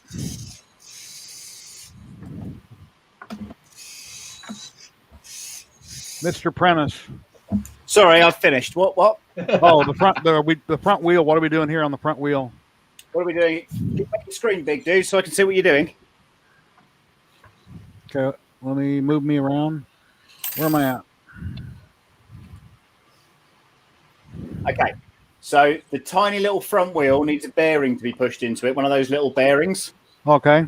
Okay. It's actually a bigger bearing, Gary. Yeah, and then it goes into the bigger bearing that sits in the bottom of that. You see where your front foot is. It goes in that hole. For these bigger bearings here? Yep, that's the ones. So the little bearing goes in the big bearing. No. So the little bearing goes in the wheel, Yeah. and then the wheel then connects to the little wheel stand. And then the wheel stand then connects to the bearing. All right, I'll have to bang that in. So once I get the bearing in, then I just stick it in there, and then I put a bolt through it, right? That's correct, yep. With a nut? Yep. And then this plugs into... I'm missing a part.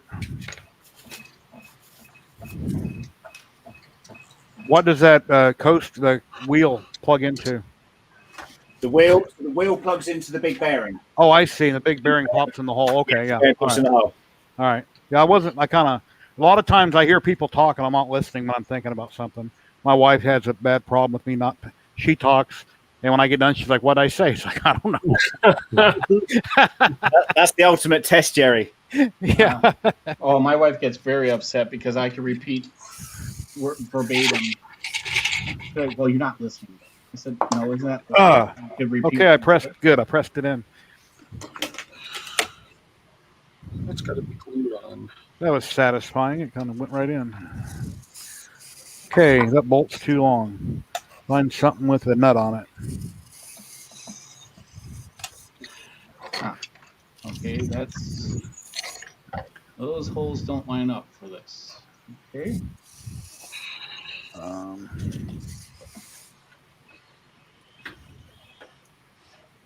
Why don't you want to line?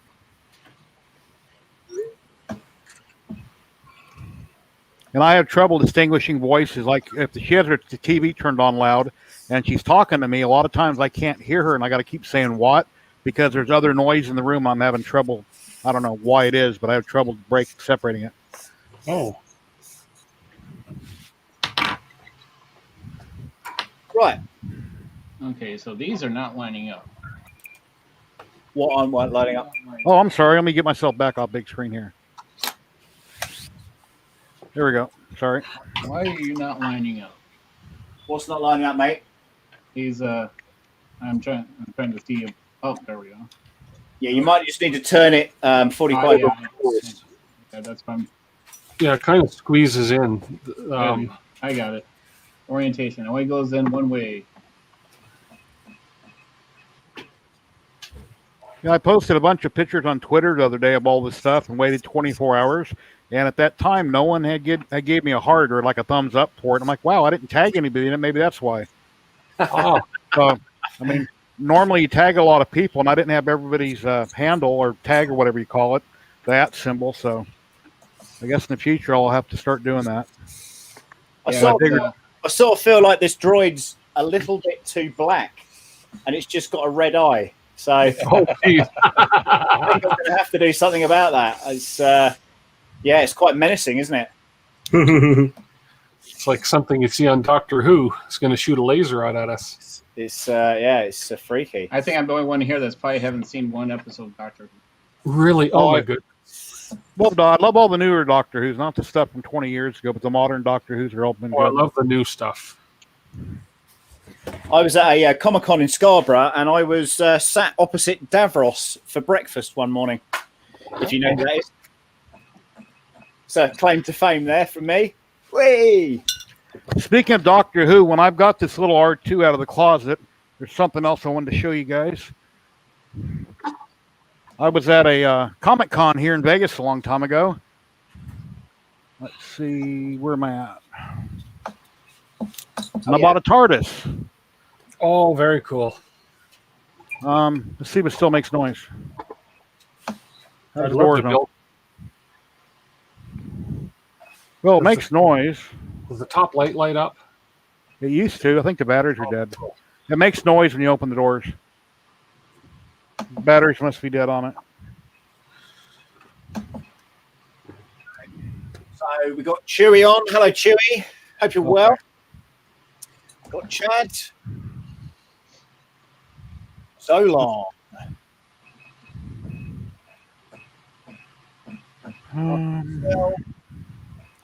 Hello there, sir. Kieran Clark. Auto Drop 3D. Hello there, Dominic. What's missing? What have we been missing? I got to glue that bearing, and the bearing's going to fall out, or hot glue it or something. I'll tell you what, DWIT, you're doing really well, man. That looks awesome. Can we highlight DWIT, please? Oh. Are we calling you DWIT or are you DWIT? Tim, DWIT. Oh, wow. Very nice. No, that's the extent of my knowledge. Now the electronics part or what, I have no clue. Well, I think we're almost getting all caught up here, so. Yeah, I mean, the thing is with this is it's super simple because you don't need like a speed controller or a motor control in it because it's done on servos. Okay, so in the big R2s and the Wally and the things that you saw earlier on, you generally have a speed controller. And that's normally a Dimension Engineering product, which is kind of like a 40 amp or a 25 amp speed controller. And then basically you plug your RC remote control, which is, you normally plug this thing into your speed controller. Okay, so you'll use the digital outputs on this to make that work. What we're doing with this is we're literally powering this, plugging the servo connectors into this, and then using the RC remote control to basically drive it like a tank. So that's why this is super easy, and there shouldn't really be any soldering that you're needing to do with this, unless of course you're looking to modify it in some way. The wheel's not, the little front shopping cart wheel's not pressing on that bearing very easy. No, it's really you hard. you might need to take the edge off of it a little bit. All right. Well, I guess I got it in far enough. It ain't gonna come out. So okay, it's good. Oh crap! Mm. Super glue my finger to the glue. So the dome just comes off really easy, right? So it just So you just drop the dome on top. It's pretty simple. It will just come straight off. Yep. And again, it just slots into that little bearing. Again, the design of it is so brilliant, and it's just simple. It is. Yeah, it is. I was watching. Alrighty, we've got wheels. I was watching a couple of Mr. Bradley's. Bradley, is that how you say his name? Bradley? It's Baddeley. It's Baddeley. Baddeley. Yeah, it's Michael Baddeley. He's of Italian descent. Bradley Baddeley. Okay, I was watching a couple of his videos, and he's talking about a Bluetooth module for these, so they can be run off your phone. Yep. I think it's Android only. I've been looking into that myself because I thought it'd be cool to do something like that. I think it's going to be possible with iPhone as well. And to be honest, there will be a proprietary way of working that, moving forward. It'll either be Bluetooth or Wi-Fi or something along those lines. The one of the droids that I've got here has a what I think called a Arduino, and that has a Bluetooth module, a Wi-Fi module attached to it, and you basically connect your phone to the robot, and then you can open the side panels, you can trigger the sounds, you can do a whole bunch of stuff with it. So it's a little bit bizarre that you're connecting your phone to the Wi-Fi on your robot, but hey, it works. Well, that's what a lot of drones use is Wi-Fi. Totally. Yeah, absolutely. So DJI and places, people like that. I've got a drone as well, so Yeah, it's mine is very much the same principle. Yeah, mine's the Mini. It uses that. Doesn't have that. The Mini 2 has the better DJI. Oh, you got a question? Yeah, what are we doing on this now? Okay, so get your gear out. Your gear. All right. Put your shoehorn in there. Put your from your accessory pack for your servos. All right. Now, the way that orientates in there, it can only go in one way. So for that, it's got that little groove on the top. Are we talking about which gear? This one? The round one. The round wheel. Yep. Okay. This is freaking stripped. Sorry. Oh, I see. That'll glue back in there again. Yeah. Does it- Ooh, my mesh is really bad on this. I'm assuming this goes in here like. It goes underneath, actually. Actually, no, that looks good. Actually, that looks pretty good. Slide Drop over in from the top. Yeah. and slide it over and screw it in. Yeah. They even put that little cutout to allow the wire to drop in, which is great. All the little things that he thought of. Okay, so it mounts. I see the two holes that are in there. Yep. They're right off center. That's the ones. All right. Let me make myself smaller again. Yeah, this my mesh is a little off for this gear. Oh, I should have put this on first.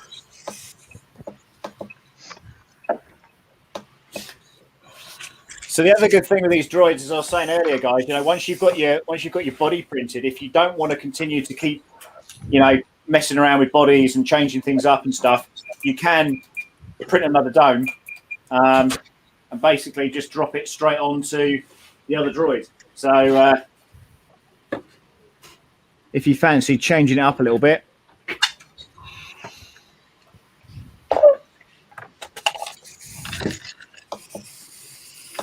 Oh yeah.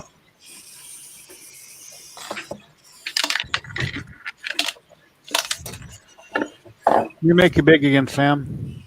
There you go. There you go. So literally, you can just drag and drop these.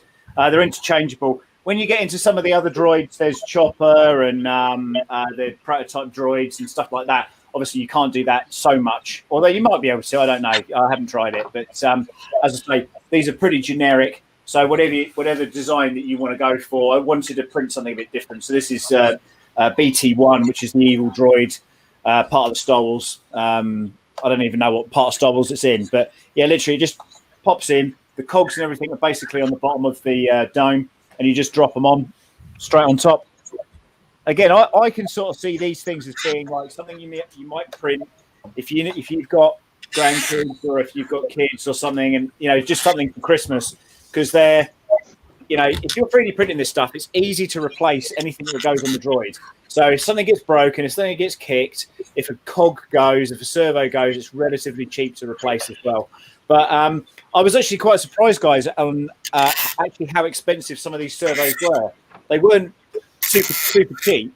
They were a few dollars. But even when I was looking at AliExpress, there wasn't anything that was super mega cheap that I could find as a continuous servo. So but I bought a bunch of them because we're going to be using the same kind of stuff.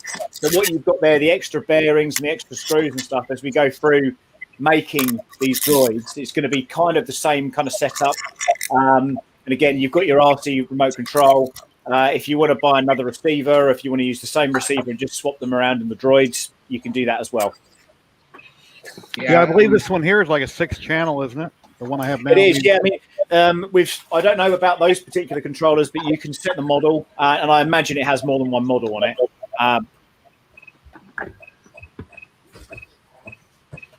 There, I had to put his antenna on. I forgot the antenna. Yeah. Well, it won't work. It won't work without the antenna. Yeah, you got to put that on, definitely. Yeah. I'm dead impressed with this one. I really like it. I think it's awesome. I love the look of that with the red eye. Yeah, it's wicked. Wicked. I think I'm going to have to dull this down a little bit. There's some panels and stuff on it, but I wasn't planning on painting it. But it's just, I think in this light and with the camera pickup, I think it's just a little bit too black. It's not so bad on this camera. That's not as bad.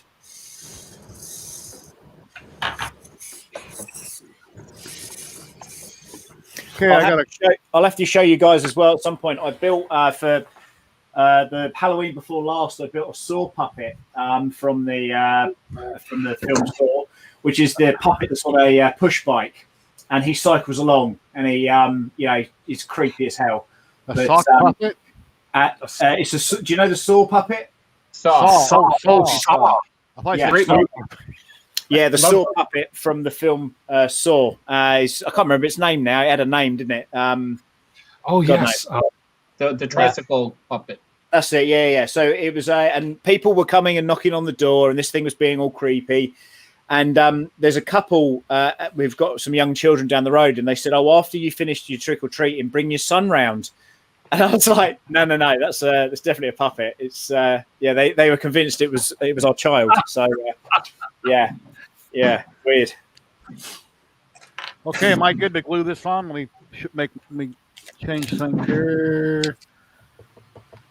What are you gluing on now, dude? Okay, so am I good to glue that on? Yep. That looks right. Yeah, that looks fine. Okay.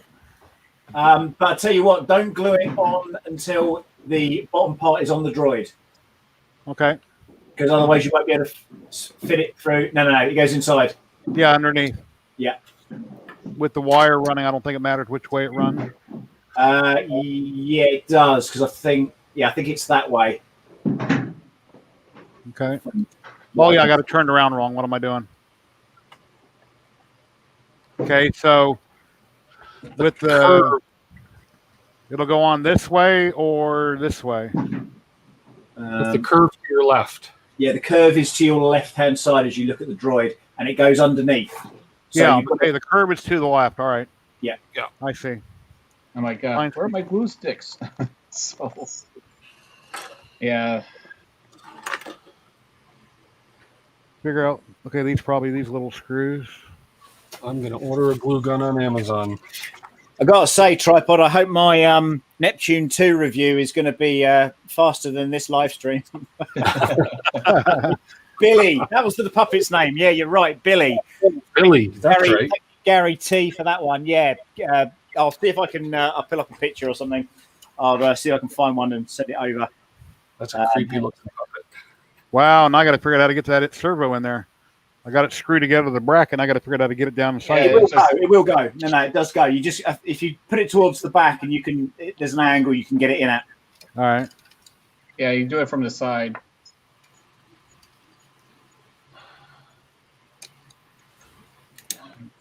Why is my mesh not?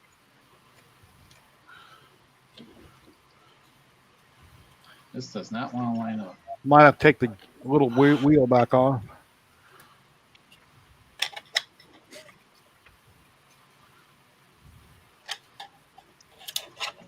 Yeah, mine's got this gap here.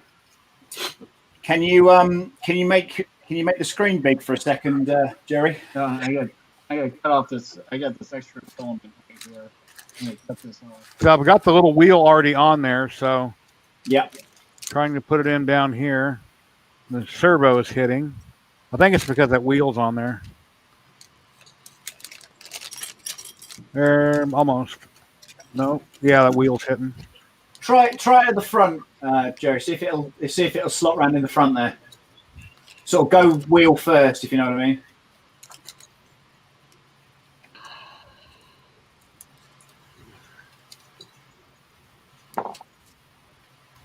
Yeah, it's hitting the white wheel. Is it okay? Whip the wheel off then. So this is the saw puppet that I printed. And let me just get zoomed in on here. Here we go. So and what happens is in the back of this, in the rear of this tricycle, there's two motors, and on his hands there is a big servo that basically turns it left to right. But I hit the button, and you can see. Oh, wow. He cycles along, and the funny thing about it was that as it cycles, he kind of moves on his own accord. So his body. This was again testing with how it was going to work, and he cycles along, and it's just really freaky stuff. But we did, like I say, we did quite a few tests with him, as just having that going down the going down the road is just bonkers. But again, the file thingiverse, and again, same thing, same principle with this. You've got two motors that basically drive the back wheels, and then you've got a servo that basically steers the front. So it's not that difficult. Yeah, freaky. No wonder they thought it was a real child. Yeah, well, yeah, I get that, but I think my wife's sister was round and it was her birthday, and she said, "Oh, what can you print on these printers then?" I said, "Well, what do you like?" And Halloween was coming up, and I said, "Oh, well, what about the saw puppet?" And then they've made modifications now, so the jaw moves, so it will actually kind of interact and laugh and do all that kind of stuff. So I didn't want to ask Michael, but that Wally, that'd be really cool if he actually had cameras for the eyes, where when he drove it around, he could just sit there and watch his screen and see where it's going. yeah, I mean, a lot of people do that. A hell of a lot of people do that. But the problem that you've got, and it's the same with FPV flying and stuff. Sometimes you do need the line of sight. Well, yeah, you'd have to keep an eye on it. Yes. Yeah, to maintain the distancing and stuff, and it can be quite difficult. Especially with something like that. And again, little fingers being sort of pushed into tracks and stuff. All of a sudden, you're in a Saw movie. So, it's you've got to be incredibly careful with stuff like that. The videos that are on Mike's YouTube channel, you see that generally the Wallies are behind like fencing, like a Harris fencing, so the kids can go up and see them, but not physically touch them. Can you post his group in private chat, and I'll put it on the screen? Yeah, of course I will. Yeah, of course I will. And again, the funny thing is now, guys, is you're officially now droid builders, so you're certainly going to be more than welcome on Drinks and Droids, which is our our 12th or our first year anniversary of being online doing Drinks and Droids, and that's on Michael Baddeley's page. It's a Zoom chat. There's normally 50 to 100 people that join the chat from all over the world, and we just talk about what we've been doing, how lockdown's been affecting you, and a whole thing about mental health and just keeping well and looking out for everybody. So it's good. Who's this? Good night then, 3D Print Newbie. 3D Print Newbie, take care. Take care, mate. Yeah, so you guys are more than welcome to that stream as well. And then I will plug it again. Don't forget, tomorrow I will be giving away, no, not tomorrow, Sunday, I will be giving away a brand new Elegoo Neptune 2 on my live stream, and Mr. Tripod will be joining me on that, assisting me with the mental stability. I'll be the moderator and fielding questions while he's building, because it's really hard to do both at the same time. You know what though, some of the things that have come out, and there was one that there's a guy called Simon on there, and he wanted to build an effigy, a full-size effigy of himself, and hide it in the walls in his house for future DIYers to find. And when you start asking questions like, well, why do you want this 3D printer, and people just come up with some of the most weird and wonderful stuff. And it's what I really like about all this stuff is that the groups that I'm involved with, you guys are all about 3D printing. Then I've got the Droid builders. You never know what someone else's hobby is going to be. And I kind of thought to myself, well, a full size one, but maybe a small miniature of yourself that you could hide in places. People almost like a time capsule, Yeah. Just I don't know, just something creepy or something. I don't know. You imagine finding something going. Well, did you see what one of my friends needs help with my project? He put down, I'm gonna build Star Trek stuff. I saw that. I did. I did see that, and I was off on that. I raised an eyebrow, but I mean, he's my moderator. Right. I see. No, I'd like to have a robot head co-host that I could put next to me on the stream that was hooked up to some kind of Arduino, even if I had to program it, that it would sit there and articulate. There's a lot of stuff out there like it, but it's really expensive. Something that I could build and maybe buy skin for to put over what I built. Well, there's iMove, which is a French design robotic head, and that whole thing is kind of weird and wonderful. But the creature effects guys at Pinewood Studios, they do some absolutely stunning headgear and servo movements and things like that. So all that stuff is certainly achievable. It'd be almost like a what's that? I don't know if you guys had that in the States. Max Headroom. Did you have that? Yeah, back in the day. Right. Yeah, so like a Max Headroom kind of head, and it can talk and do a bunch of things. A lot of the stuff in the United States that was popular 20 or 30 years ago is popular in the UK now. I noticed a lot of stuff that we used to love.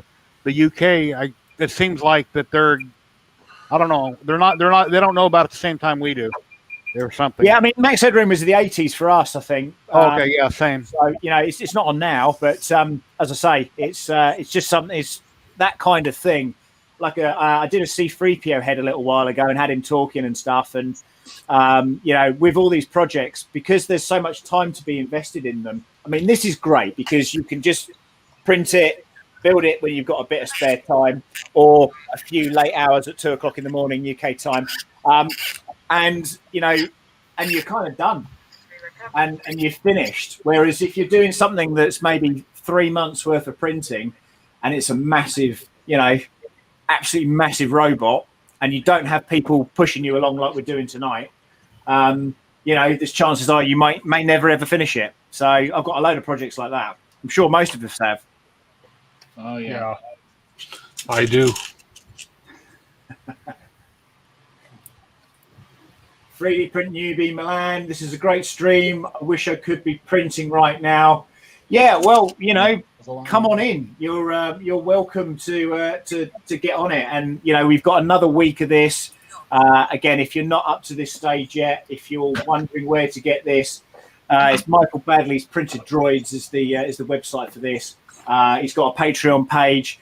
I stand corrected on some of the information that I maybe gave out last time. It's $5 to get the access to all the files on his site.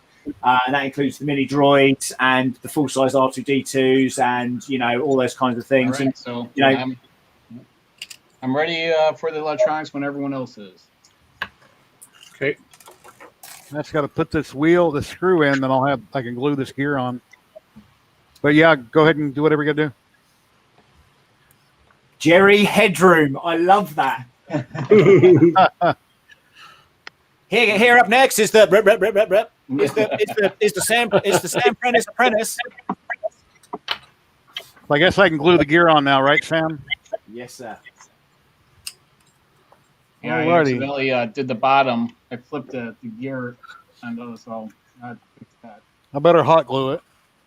Hey, Jerry, put me on the large. Oh, sorry. Where you at? So, Oh, I like the color mix there. it was totally on accident. So yeah, so I accidentally started gluing the other side. I flipped it. Like, oh crap! So, Oh wow, I could have put that screw on afterwards. I could have glued the gear inside. The servo gear. I could have glued in here first, and then put it on and put the screw in. so where's my remote? So Mr. and Mrs. Diesel 3D print some more. Me and my wife made a life-size Billy doll thanks to Chaos Cortec. I'd like to see that. PM me a picture if you can. Did Marcel leave? I don't know. Has he left? Still here. Still here. Marcel's still here. Still trying to work on this, getting the transmitter to actually run this thing. I have it bound, but I don't have the right mixing settings because I'm using a radio. So I don't know what controller you're using, but what I tend to do with mine is in the system setup. If you've got let me find it. The channel assign. No, hang on. Yes, Marcus. Normally you would paint before assembling. That'd be the best way to do it.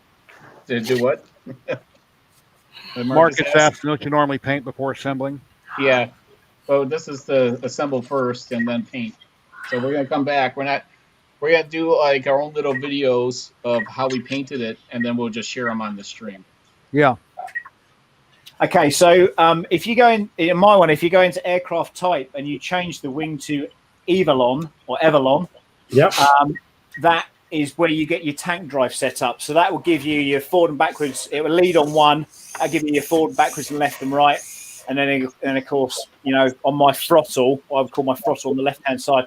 Do you guys sort of do things backwards over there? Are your controllers on the wrong way around? How does it work? I'm on mode 2. We drive on the left. I don't know which. The Is that too close to the phone with you guys? Mode 2 we use here in Canada and US. And I remember when I was really into RC cars when I was younger, I would drive my cars underneath cars as they were driving down the street. I guess I need batteries for this. I got a question on the servos. We got a brown, a red, and a orange wire. Which one goes on the top? Well, it depends which way you've got your receiver, but generally you will have a key code on it. But the other thing is depending on what receiver you've got, it normally will only let you plug it in one way unless you really force it in there. So on mine, it's signal, positive, negative. And I'm sure that's probably the same for most people. Yeah, it's keyed. Signal is usually what color the wire. So your signal, which is the orange or a yellow cable, will be on your left. Again, Okay. your positive will be in the middle, and your ground or neutral will be on your far right. All right. So channel 1 and 2 Yeah. for the legs. Channel 1 and 2. Right. Well, again, I think we've all got different controllers. So if someone wants to put the PDF for the Baddeley thing, if you guys have bought the Michael Baddeley DX6 ones, Gary T has asked the Real Sam Prentice, what controller do you use? I use for this one, I'm using a Spectrum DX6, and for the bigger droids, I use the DX9 Spectrum as well. Generally, the reason that we use these Spectrum remote controls is because if you're doing, as droid builders tend to do, if you're doing a big kind of Disney event, or if you're doing anything on set, or if you're working something that needs to be, hot switchable, and everybody kind of understands that we all use the same type of radio. So There are setups out there that you can use, which is basically an Arduino. You put a hat on that, and you can use an Xbox 360 remote control, and you can use that system on this as well, I would imagine. So, again, if you've got an old 360 remote control knocking around, there might be some use for it. But yeah, I mean, the Spectrums are the kind of go-to radio for the animatronics guys. Yeah, the Spectrum is still the class-leading radio. I mean, there's so much you can do with it. I was peer pressured into getting the 9. That's what I will say. And it just looks professional as well. That if you've got a £15,000 or dollar Droid and you're taking it out to a convention and you've got some Radio Shack thing that cost you, $5 or something, it's although those ones look pretty good, I must say. Yeah, they do. So Jerry's got the mixing off. Caroline. Hey Jerry, I bet you're well happy now, right? Well, it's doing something. So yeah. Wee.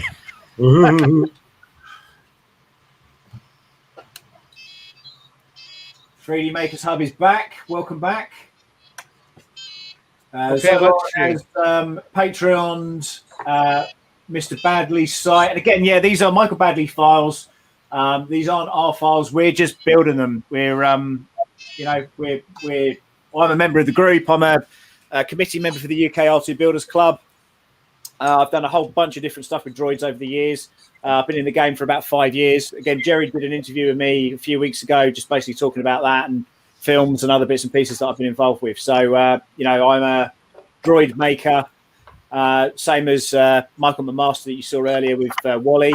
Wally, interestingly enough, Wally isn't something that I've really wanted to build, but if somebody does want to build it, great. Next week, I'm hoping that I might be able to get Short Circuit's Johnny 5 on. Oh, now that's a robot I'd love to build too. So, and I mean, that is an epic build. I mean, it's phenomenal. But I'll speak to my guy in the UK. Again, it's going to be a late one for him, so we'll probably keep it relatively short and sweet. But, that thing is just amazing. I did an interview on the Creality channel with the original builder who made those for the film.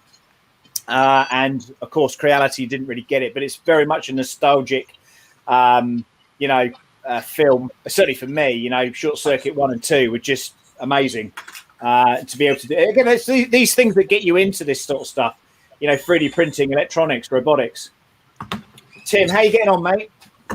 Well, I got it moving, but it won't go straight. Okay, so what you might find if you change the two cables round, you might find that it either goes in a better direction, or you're going to then have to mess around with your trim settings. Now, I see. Okay. There's a trim setting, and there's a hang on a minute. What's this?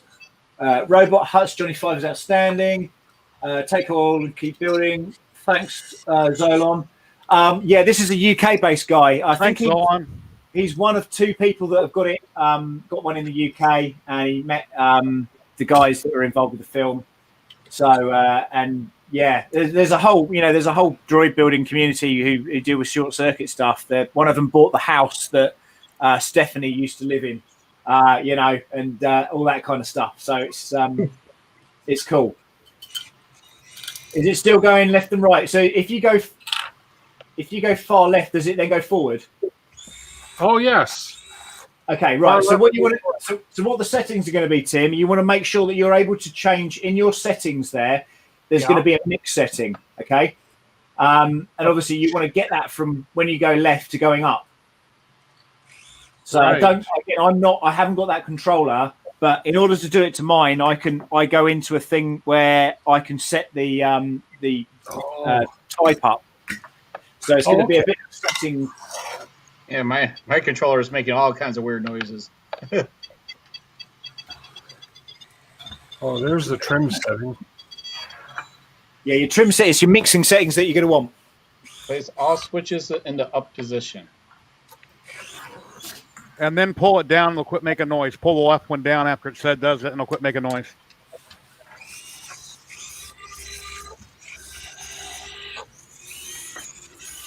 So wait, it says Okay. I guess it helps to read the instruction book too. the instruction book is lousy for this thing. Oh yeah. Oh yeah, it is. Yeah, this thing just won't. Mine won't stop beeping. Well, let's see. Let's put the dome on anyways. Let's get this under. Warning: place all switches in their up position and lower the throttle.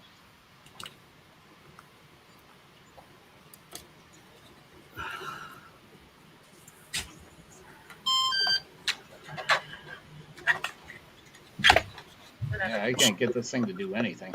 What the heck? Stop beeping at me. Oh, I've got bad servos. I got to take it all apart. Don't stop saying that.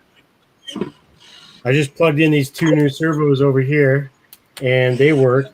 So now I got to take these ones out of this. Oh, you're joking? That for real? You've got a problem with it? Yep. I It's bought not, out of interest, it's not the servo hasn't been wired up the wrong way around, has it? No, it's the same way. I just plugged these ones in, and they worked. Can you do me a favor? Can you just plug it in backwards? Plug it in backwards? Uh-huh.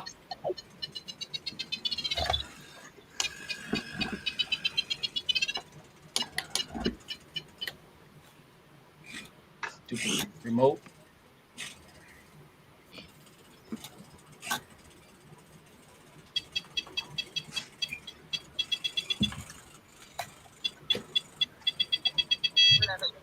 Nope, nothing. Nothing, no? Nothing. Okay. I thought it might have been a Friday servo. Friday afternoon servo. Right? Why won't this thing? Why are you beeping? So we're going to go and battle them next, right? Yeah, like I say, there are some robots that actually are, they've got like little punching arms and stuff on them, which is pretty cool.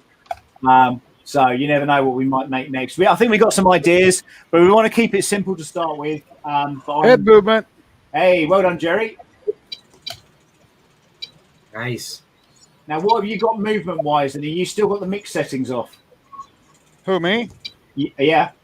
No, I haven't adjusted anything other than if I take the right stick forward, it's twisting backwards. If I take the right stick to the right, it turns to the right. If I take the right stick directly to the left, it's the left servo's moving. Okay, so what we're going to need to do is work out what the left and right feet are plugged into. I'll tell you who has been really quiet for quite a while, a tripod. I can't get this darn remote to stop beeping at me. Where'd you plug your power into your remote in the very last socket? Yeah. Yeah, you can plug them into any of them. Okay. Yeah, so the power is like this, right? Yeah.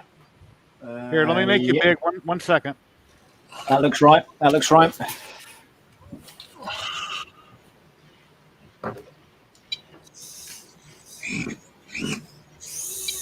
Yeah, because Let me pull my pack out. Here, let me see someone else's connections here, because this thing is. As soon as I turn it on, this remote just keeps on beeping at me. Hold on, let me show you me. I got the same thing you got.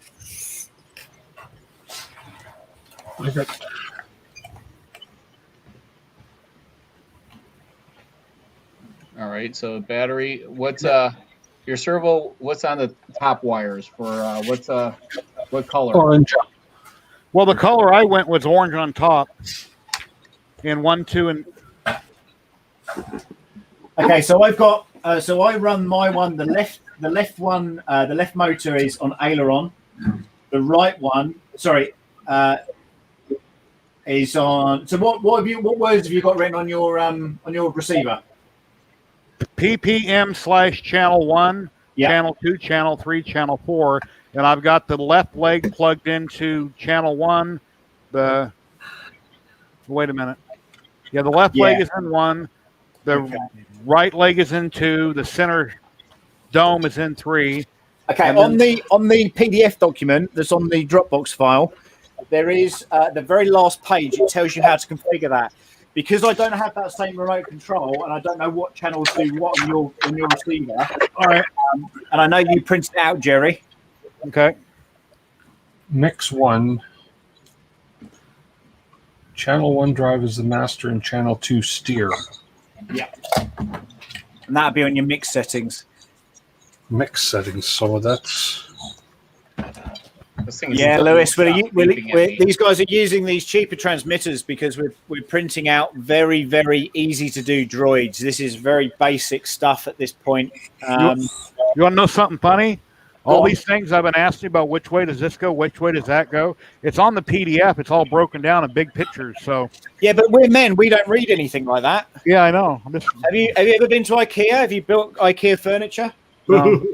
I've been to IKEA one way in, one way out. Has ever read a manual from IKEA? You just don't do it. Only when you have extra parts, then you look at it and say, "Oh, I got to take everything apart now."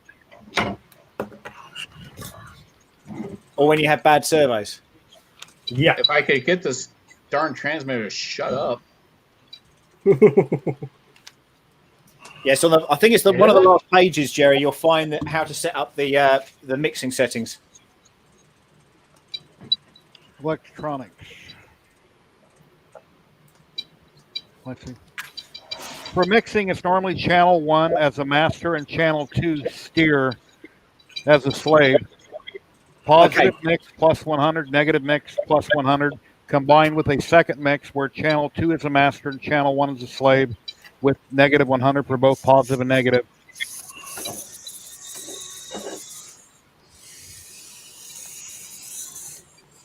Well, that gives you your answer then. Kind of, sort of.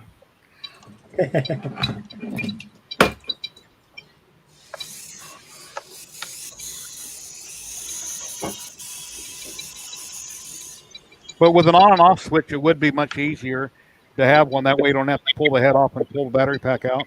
Yeah, definitely. And again, you can, like Marcel has done, he's got a little switch on the back. And a few of the droids that we will be building in this series, they do have those little switches just in the back of them. It'll be easy enough to add to this. Gotcha. Stop beeping at me. Stupid remote. This is the live stream where Tripod just goes completely mad, rips its top off and smashes the remote control. I'm about to. I don't understand why this thing will not stop beeping at me. Looks like I have something to build with my Spectrum DX8. Yes, indeed. I've got the DX9 and the DX6 here. I use the DX9 for the bigger, for the R2D2 and for the track droid that I've got, the big track droid. And that works incredibly well. And yet again, the more expensive the remote controller, the more information, the telemetry and stuff, you can get lots of information on how well charged your battery is. Yeah, we should have got Matt on, and he could have read the manual for us. Yeah. Wow. Place all switches in their up position. Lower the throttle. I didn't hear it, but if you said, but how much filament did it cost? Okay, so how much filament did we use? So Marcel used about 300, was it grams or something? Yeah, roughly. Yeah. And I used way less than a kilo. I didn't measure it like that, but well less than a kilo. So I know we had a metric on how much this stuff costs to kind of put together. So the expensive part's going to be your receiver and transmitter. You might find that's going to be £30, $30, something like that. The battery is like $5. The servos, you need 3 of them. They're about $4 or $5 each as well. And, a 3D printer and some filament. I think that's pretty much it, is it not?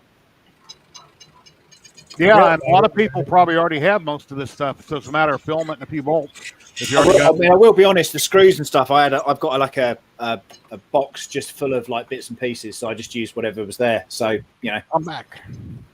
Now, Jerry, are you working now? Is this working? Yeah, it's not perfectly tuned in, but it's working well enough that I'm happy. I've got to do some minor adjusting, but that might, something I can tinker with. I'll tell you what, that color's really cool. Yeah, that's a printed solid Jesse. I forget what color that is, but it's from Printed Solid here in the U.S. That's nice. And Tim looks like he's got some movement now. Okay, I figured out finally what his instructions meant. I've got movement, but when I let go of the remote, it still moves. So okay, so have you got it will twitch. So have you got any dialing in settings on? So on my remote control, let me just pull this up just for a sec. On here, I've got I forgot the antenna. pots, and I can move those up and down, and that will basically tune the okay. the servo. Have you got that as well? I think I just found it. Okay, cool. Now it's quiet. The antenna, I never forgot to screw it in on the top, so I'm going to hot glue it or super glue it. If you get a piece of filament, Jerry, and just poke that in, it'll sit on top of that. All right. That's nice, Tim. That looks really good. Okay. You hot glue it. Tripod is sweating right now because he's the last one to finish. Well, I was way behind on the legs. I felt really bad that I was taking me so long to figure out the leg combination. So obviously this remote can do so much more. The antenna has a small round hole on it like an eyeball. Yep. I know it doesn't matter which way it goes, but which way should it go? What, the antenna? The antenna has a small round circular thing on the side like a porthole. That's up to you. That's your design preference. Okay. Oh, I never even noticed that. Yeah, I was wondering if there's like a way it really should go. Kenny Briggs looks good. Betty says you can chase the dogs. Tripod is beating his servos with a big stick. Kenny's laughing at Betty. Last time, I forgot to say hi to Betty. I missed her in the chat last week, so hi Betty from Dixon Hoffman. Non-fan likes Tim's Droid. And would be really good to print it with. Yeah, I think my AA batteries are toast, so that's why it's beeping mad. That could be it. Let's see. Low voltage warning. Sam, who was the man that we had on earlier that came on? If you could tell everybody, so they'll go back. Yeah, sure. That was a chap called Michael McMaster. He's like one of the godfathers of droid building. And he was very kind enough to come in earlier and show us his Wally. Again, mainly because Jerry had his 3D printed Wally there, and I thought it was appropriate to ask him to come on the show and just say hello very quickly. But he's a good guy. So McMaster Robots is his Instagram handle, and he builds all sorts of things, R2D2s and loads of different things with Disney and Lucasfilm. And he does stuff at Pixar. He does. The likelihood is you've probably, if you've been to Disneyland, you've probably seen one of his droids. So I'll leave it there. So you're twitching. Yeah, so the twitching's going to happen, and you just need to find that sweet spot with the. Again, we're working with servos here. Normally, you would have with motors and things, you might have like a resting kind of tolerance. With servos, you generally don't. And it's down to the tuning then of your radio. That's a trim thing, feature right below the stick, right? Yeah, that's right. That's right. Jerry, I want to make sure that yours is working properly. I want you to do those mix settings. Okay, for the dome, the left stick, I go up, it turns one way. I go down, it turns the other way. Down, it turns left. Up, it turns right. Tim, could you just go through with Jerry how you managed to get that trimmed in? Yeah, so your dome is turning left when you go down and right when you go up? Yes. That's how I got mine. Now, is it going forward when you push forward and back when you push back? On the right stick? Yeah. Is forward forward? When I push forward, it's the right side's twisting backward. Okay, so on the remote, right above your power button, there's two buttons. Yep. If you hit the top one, push the top one and hold it. Menu. Then you're into a system setup. Okay, hit which button there? Okay, you want to go to setup. So it's the buttons on the left that say up and down will let you switch between those menus. And if you go to setup and hit that top right button again, Okay. And then you want to scroll down to mixes. Okay. Okay, and then hit the top right button to go into Yep. mixes. And this is where you're going to follow the instructions on his sheet. So hitting that top right button again, you're on mix 1. Then Yep. if you hit that top right button again, it's going to take you down to mix is, and then use the left buttons to turn it on or off, and it says it's going to be on. Okay. And It's then on? hit the button. Yeah, hit the top right button again where it says master channel Yep. 1. Yeah. Then hit it again. It says slave channel 2. Yeah.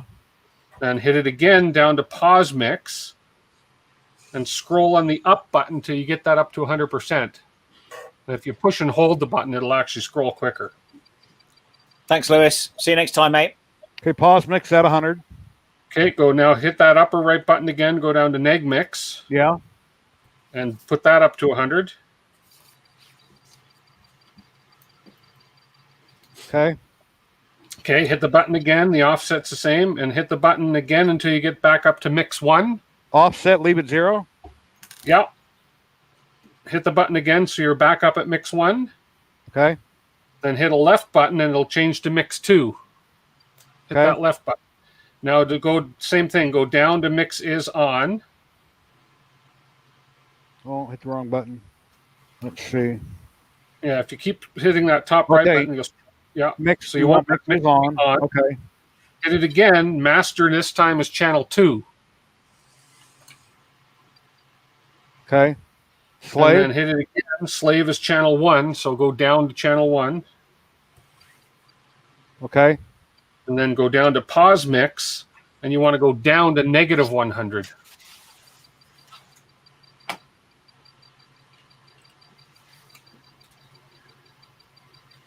Okay. And then you go down again to neg mix, then scroll it down to negative 100. Wait a minute. I got that wrong. Okay. Let's see. Hold on. I made a boo-boo.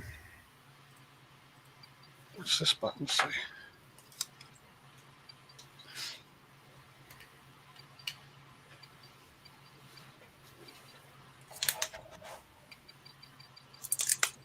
Okay. Now I'm back to negative mix, going to negative 100. Yeah. Okay. Okay, and then now you can push your button. Your offset stays at 0. Now, I couldn't figure out how to save it. I hit a button called bind key. I assume that saves it. But I hit that little button, the little black button on the left, Yep. and then I powered it off, and then I powered it back on. So I'm still in the mix menu, right? Yep. Yep. Okay. Then hold the button down and then power it off. And power it back on. And then it's going to ask you to place all your switches up and put your left throttle button down again.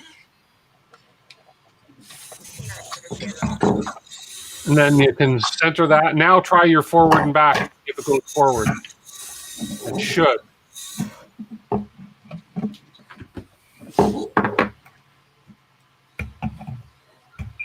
Is it going in the right direction now? No. When I take the right controller and I hit it to the left side, it's spinning backwards. And when I Okay. take the right controller and take it to the right side, it's still messing with the left side only. Okay, that's what I'll say. So go back into those mixes. I had to do it twice for some reason. Okay. Yeah, the left leg is being controlled by up and down on the right stick, and the right leg is being controlled by up and down with the joystick, and the left leg is left and right. Okay, go back to those settings and see if they held. That's the problem I had the first time. So you hit that top right button again to get back into your menu.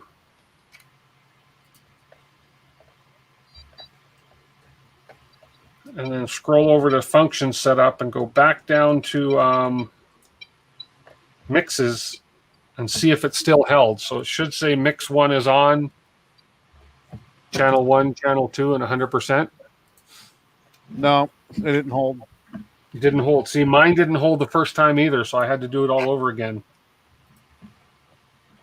and then it held the second time, and I don't know what I did different. All right, so mix 1 is on. Mix 1 is on, then master is 1, slave is channel 2, Yeah. and then pause mix and neg mix, put them both up to 100.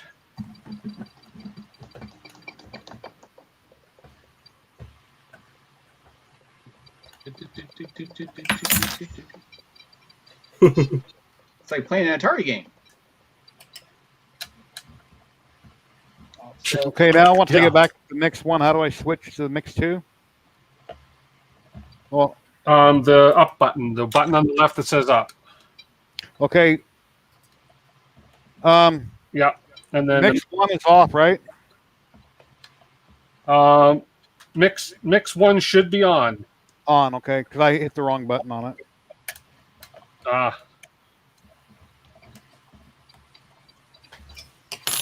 Thank you, 3D Makers Hub. Yeah, this is kind of the new setup. I've had some bits and pieces going on for a while, but this will be the YouTube studio, and all my gear will be in here. Some of the droids, and the CNC machine, 3D printers. I'm going to have lots of CNC stuff up on the walls. I'm doing a sponsorship thing with Maker Made. CNC and 3D printers. So we're going to have a really good studio here, and hopefully doing a lot more of this kind of stuff where we get people involved with droid building. Mix Tim, 2. I'm so excited that you're there, man. That's cool. Mix 2 is off. Mix 2 you want on. Master channel 1, slave channel 2. Master channel 2, slave channel 1.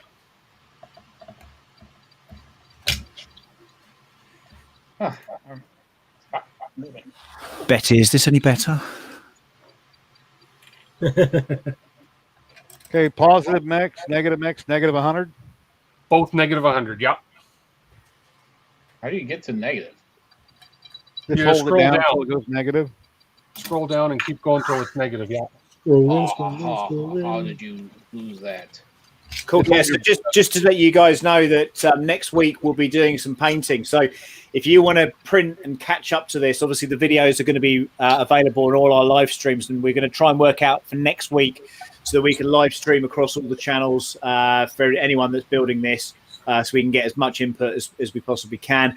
And again, hopefully next week we might have something to do. We might do a giveaway. We might do something along those lines, and tune in, and we'd let you know what's going on. So, Jerry, before you do anything, did you change them all? Yeah, so I'm going to hold down that little button that says bind key, right? Let go of the button now, though, and try moving it right now without doing anything. Just see if it does move forward now. Without.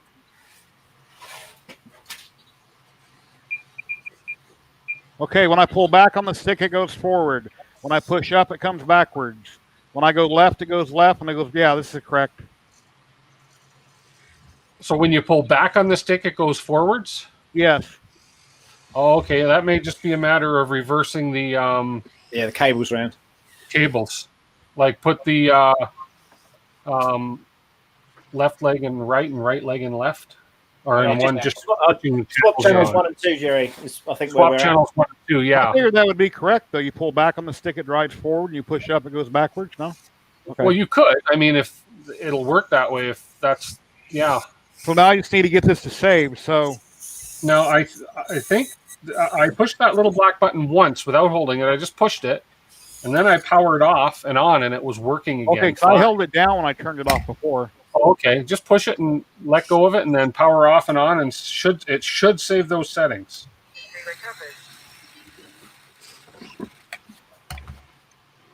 Okay, so I have my mixes in. And how did you say you save it? Well, first of all, make sure it works before you save anything. Make sure it's going in the right direction and everything. No, I didn't save anything. That's weird. But at least I know what I need to do. I just got to figure out why. Yeah. And it's just, and all the settings for your mixes are on that. It's on this page on the document that you printed out. Okay. It's on the second last page, and it'll show you which. You know how to get to the mixes now. Yes. I must have obviously saved it by fluke, but yeah, I have to read the paper. Like I said, I didn't read the paperwork. It'll explain how to do it. If we're missing a step.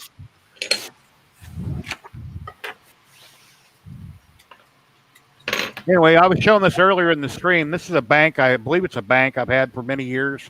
The top falls off. You can put change or whatever in it. Okay, Really so cool maybe. little art too. It's kind of a hard rubber type substance. Oh, okay. Really cool. No, I don't think the bind key is how to save it. I don't know how I saved it. Tripods, he has a lot of remote control stuff. It's not like this. Let's see. The instructions are terrible, as John said. Yeah, they are really bad. Yeah, so I'm at the functions menu right now. But Elevon. Yay! I got all 3 servos working. Oh. Now, 3D Maker Hub, I hope you're feeling better.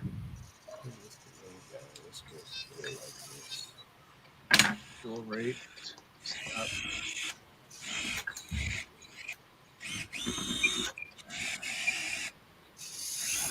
And thank you very much earlier, Moses. If you're still watching, thank you very much for the donation. It's awesome. I appreciate it. It helps me to keep my channel going and buying stuff and, moving forward. Who wants to be full screen? Who wants to be full screen? I'd like to see Tripod in full screen because he looks really annoyed. Just a little. So it's not. It didn't save it or it didn't work? So I'm just watching.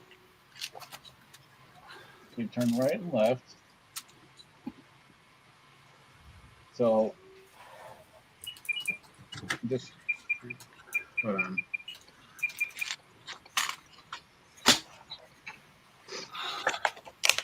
All right. You gotta go to this.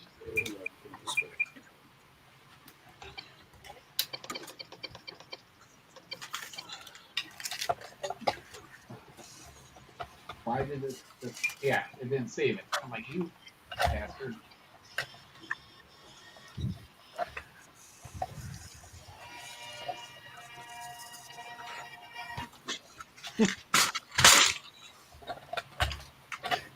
And if anybody is wondering, I've got a tape measure here.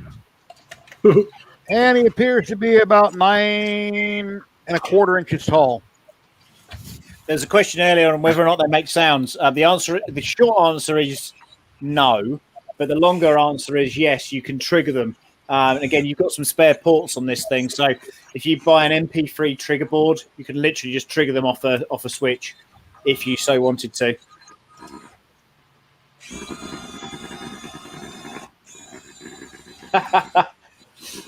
My 5-year-old is excited to see this working.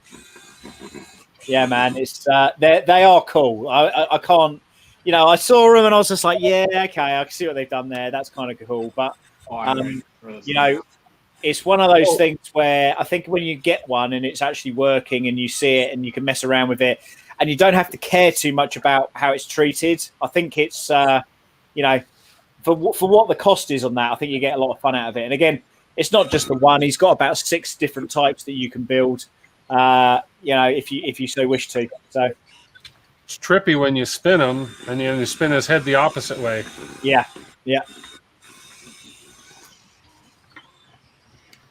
I'm changing my servos.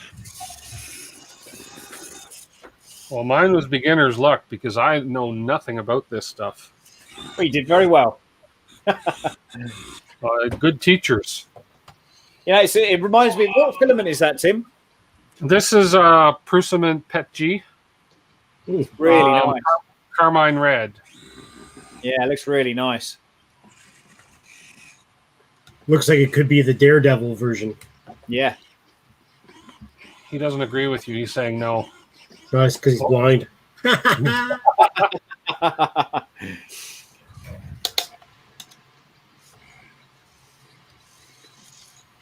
Cool.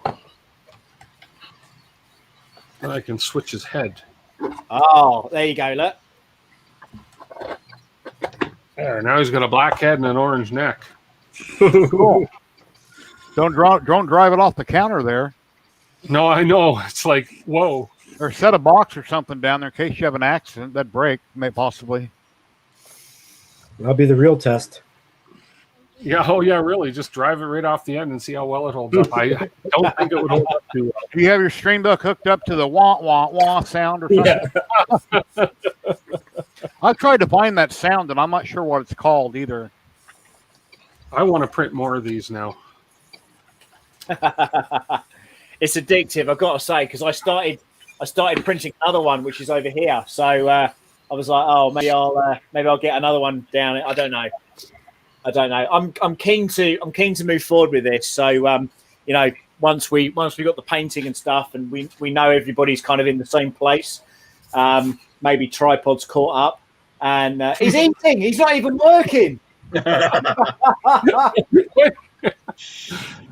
I gotta. I'm looking up how to save it. So okay, yeah. So and again, there's another droid we're looking at, and yeah, it's you know, again, it's a cool droid. It's not. This one's not going to be a Star Wars one, but it looks very Star Wars-esque. And then you know, once we've done that next one again, which is going to be another couple of weeks, probably even quicker than this one, I'd say. Then we're going to look at, you know, perhaps doing something a little bit more tricky, maybe with an Arduino board or, you know, something that's a bit more of an animatronic. And again, we don't have to stick with this with Star Wars. You know, if you guys would want to build something, I'm in. You know, it's really cool. I'd love to design something just based on knowing how this all works now. Oh, God, yeah. Mine's going nuts. Yeah, yours is going nuts, isn't it?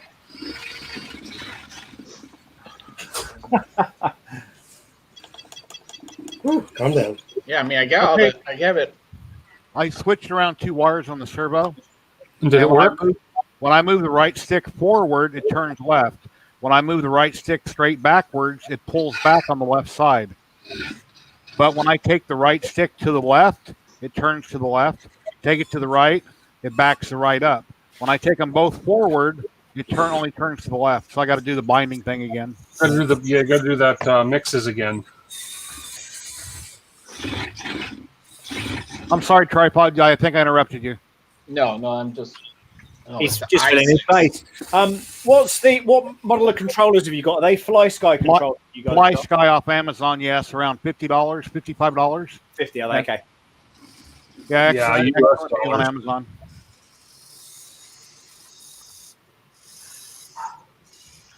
And if it tries to creep forward when it's sitting still, then you just take the trim button left or right and you kind of click it and it'll feather it out.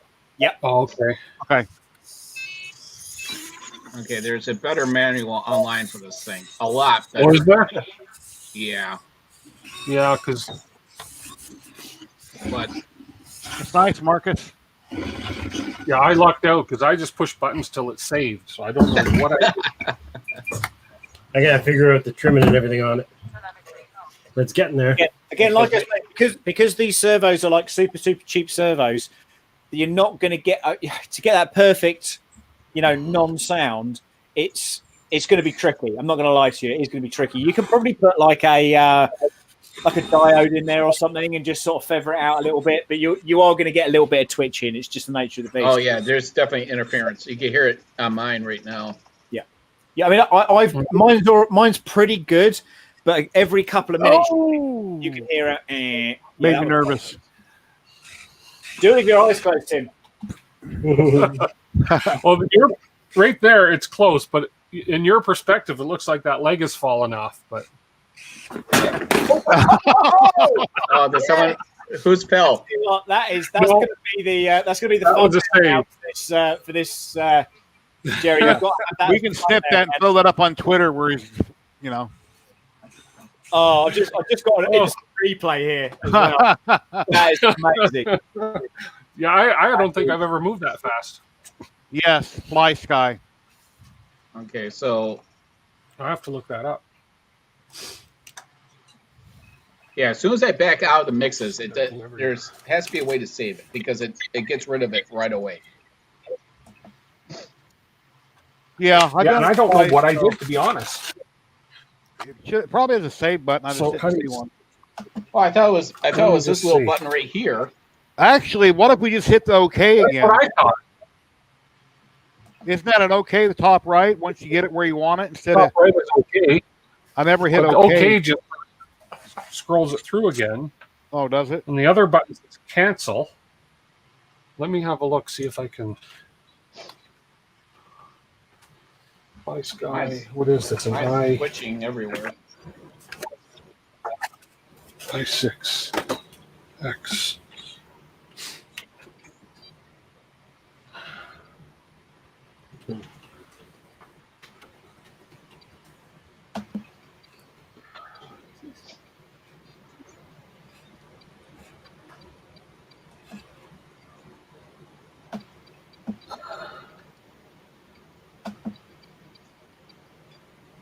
Yeah, because I wonder if you go through all the mixes, maybe.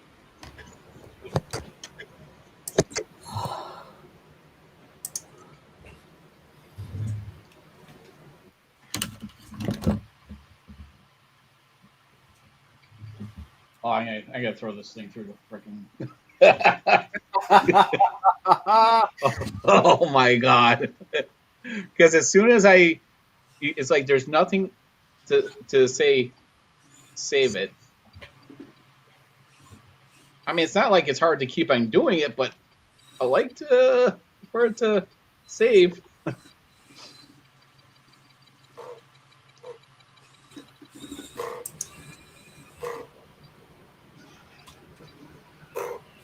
I think my internet. Oh, there we are. My internet froze.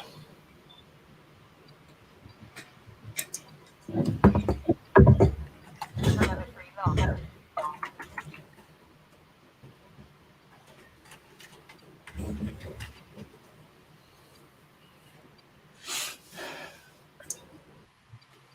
You're going viral now, Tim. What's that? Tim is going viral now. Yep. Just ran that out. My on Twitter. internet keeps freezing. Oh, you tweeted it? Did you wrap up your internet with insulation so it wouldn't freeze? No. Well, why not? No. So you don't have to wrap up your No. internet. Okay. No. Oh, I see. You tweeted it. Aye. All right. There has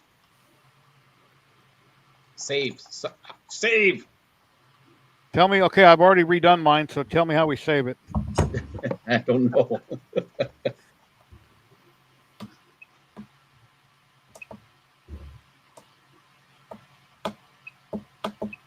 Let me see. Let me go back to this PDF I found online. See if I could.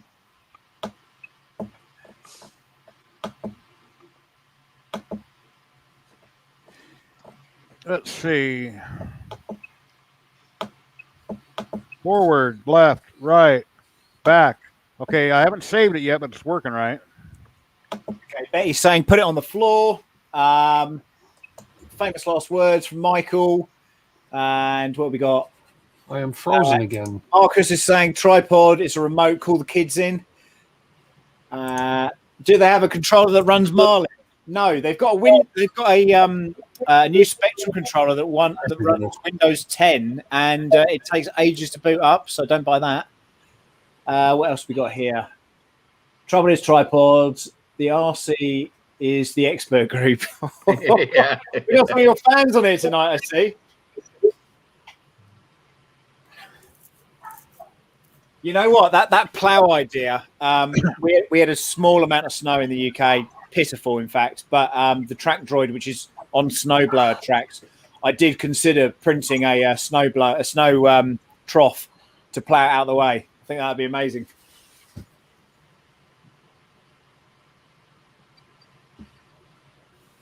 Man, I keep freezing. There.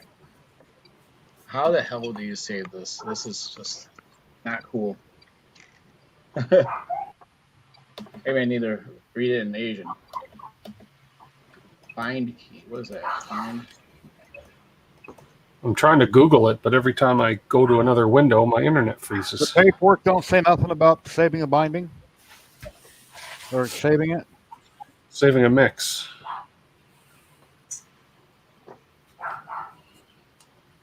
Yeah, because I think just hitting that bind key would be.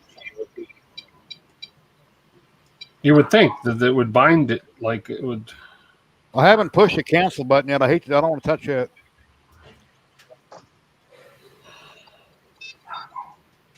This radio setup is the hardest part. Yeah, it's what's taking us the longest right Have you had now. this trouble before,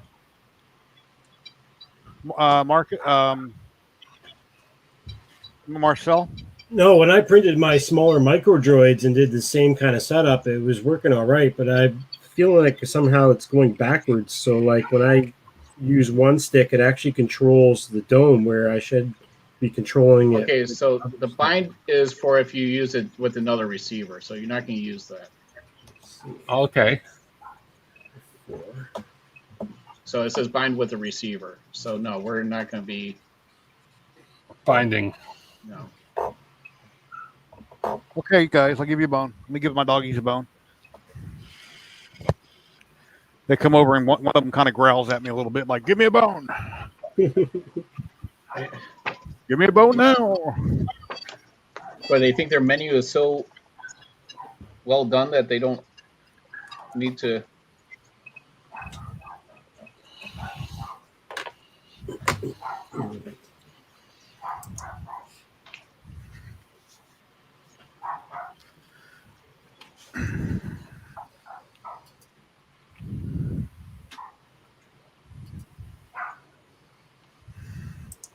Oh, I know what I can do. Aha! Did it. You got it? Yeah. So you hold down the cancel button. Oh, That's You the only hold it one I down. was afraid to push. Yeah, you hold it and keep on holding it, and it'll beep. Okay. oh, And as soon as it beeps, that's good. Yeah. And then you'll see that your mixes are saved if you go in there.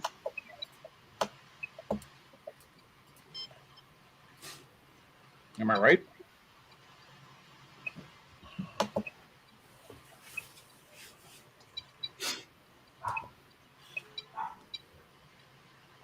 Yep. Thank you very much. oh, wow. I obviously pushed it by mistake or something. And 'Cause I- mine's All right. Shove this shit in here.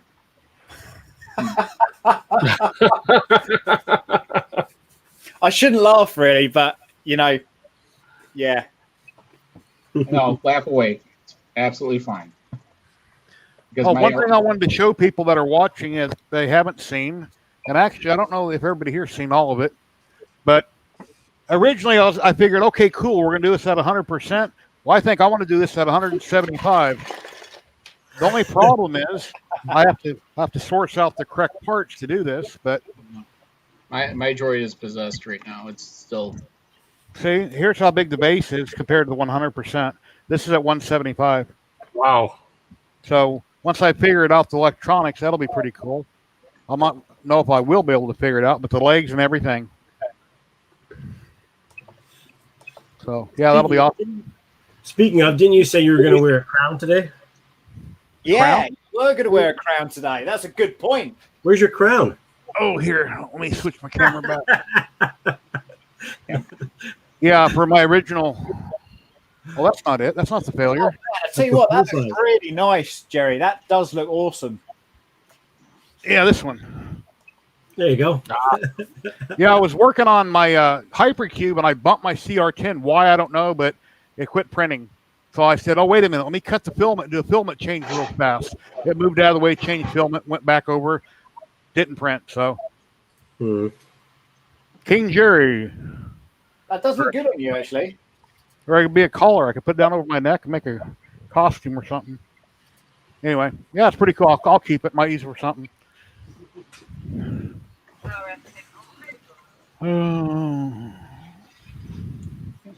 All right. Got it? Greg said, hold the cancel button. My dad made a So now snow the other day. Now we know that you got to hit the cancel button, hold it down. Yeah.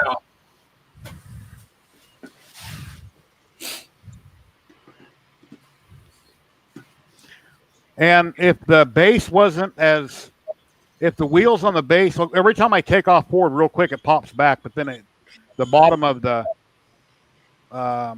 feet stop it from tipping over, like pops a wheelie. I get a lot of interference on mine. It's just a little twitchy.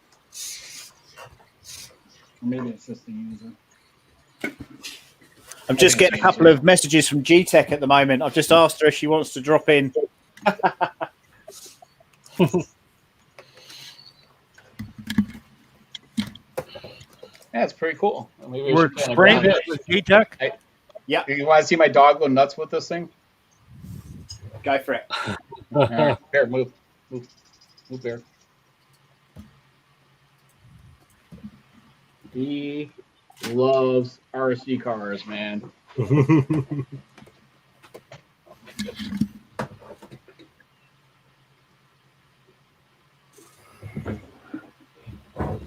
Hold on. The droid's head popped off. That's not good. Come on, get on there.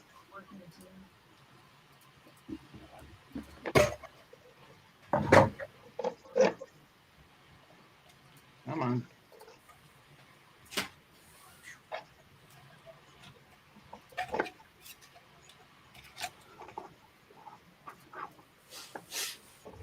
Tense moment with Tripod at the moment, ladies and gentlemen. We are waiting for him to wire that bad boy up and see what's going on.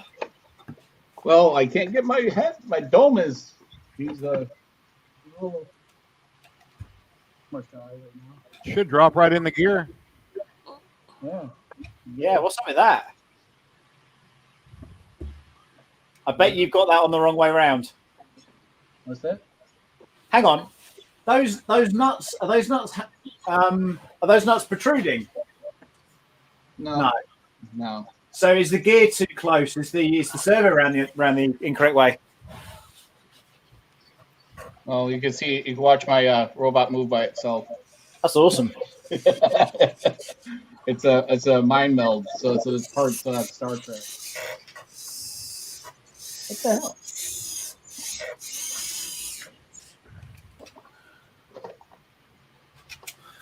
You suck. Get on there.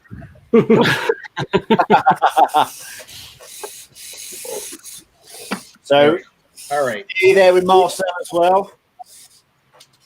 Yeah, I think I'm getting there. I just switched around the connectors on the servos. I think that's going to solve my issue. All right, there we go. Bear is intrigued. You on? Here, switch him over. I'm looking for you. Oh, cute. Oh, bless him. Yeah. Yeah, I figured it out. Pimping. Now you just need to tape a bone to the top of it. Oh. That's mean. That's mean. I got to go do that to my dog. He's barking at it.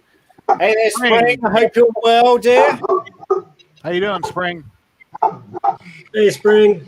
She just had a birthday. When was it? Yesterday or today? Let me mute myself.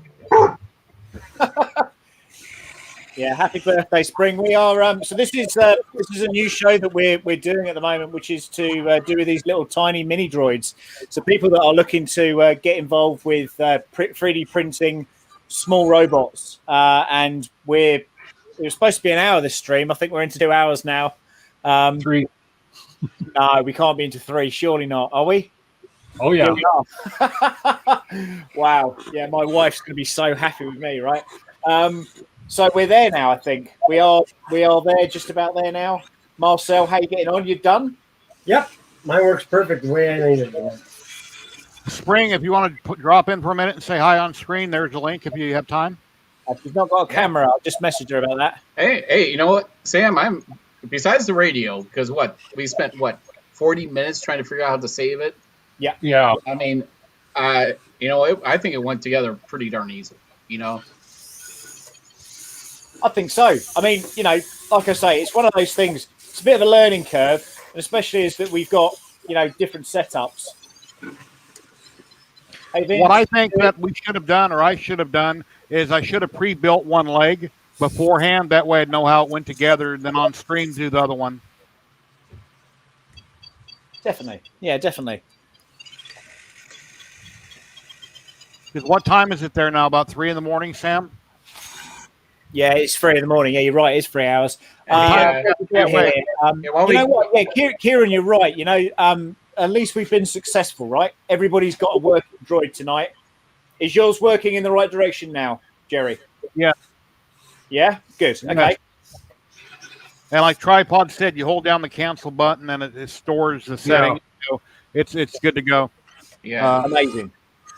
Yeah. I move this left stick up, the head spins.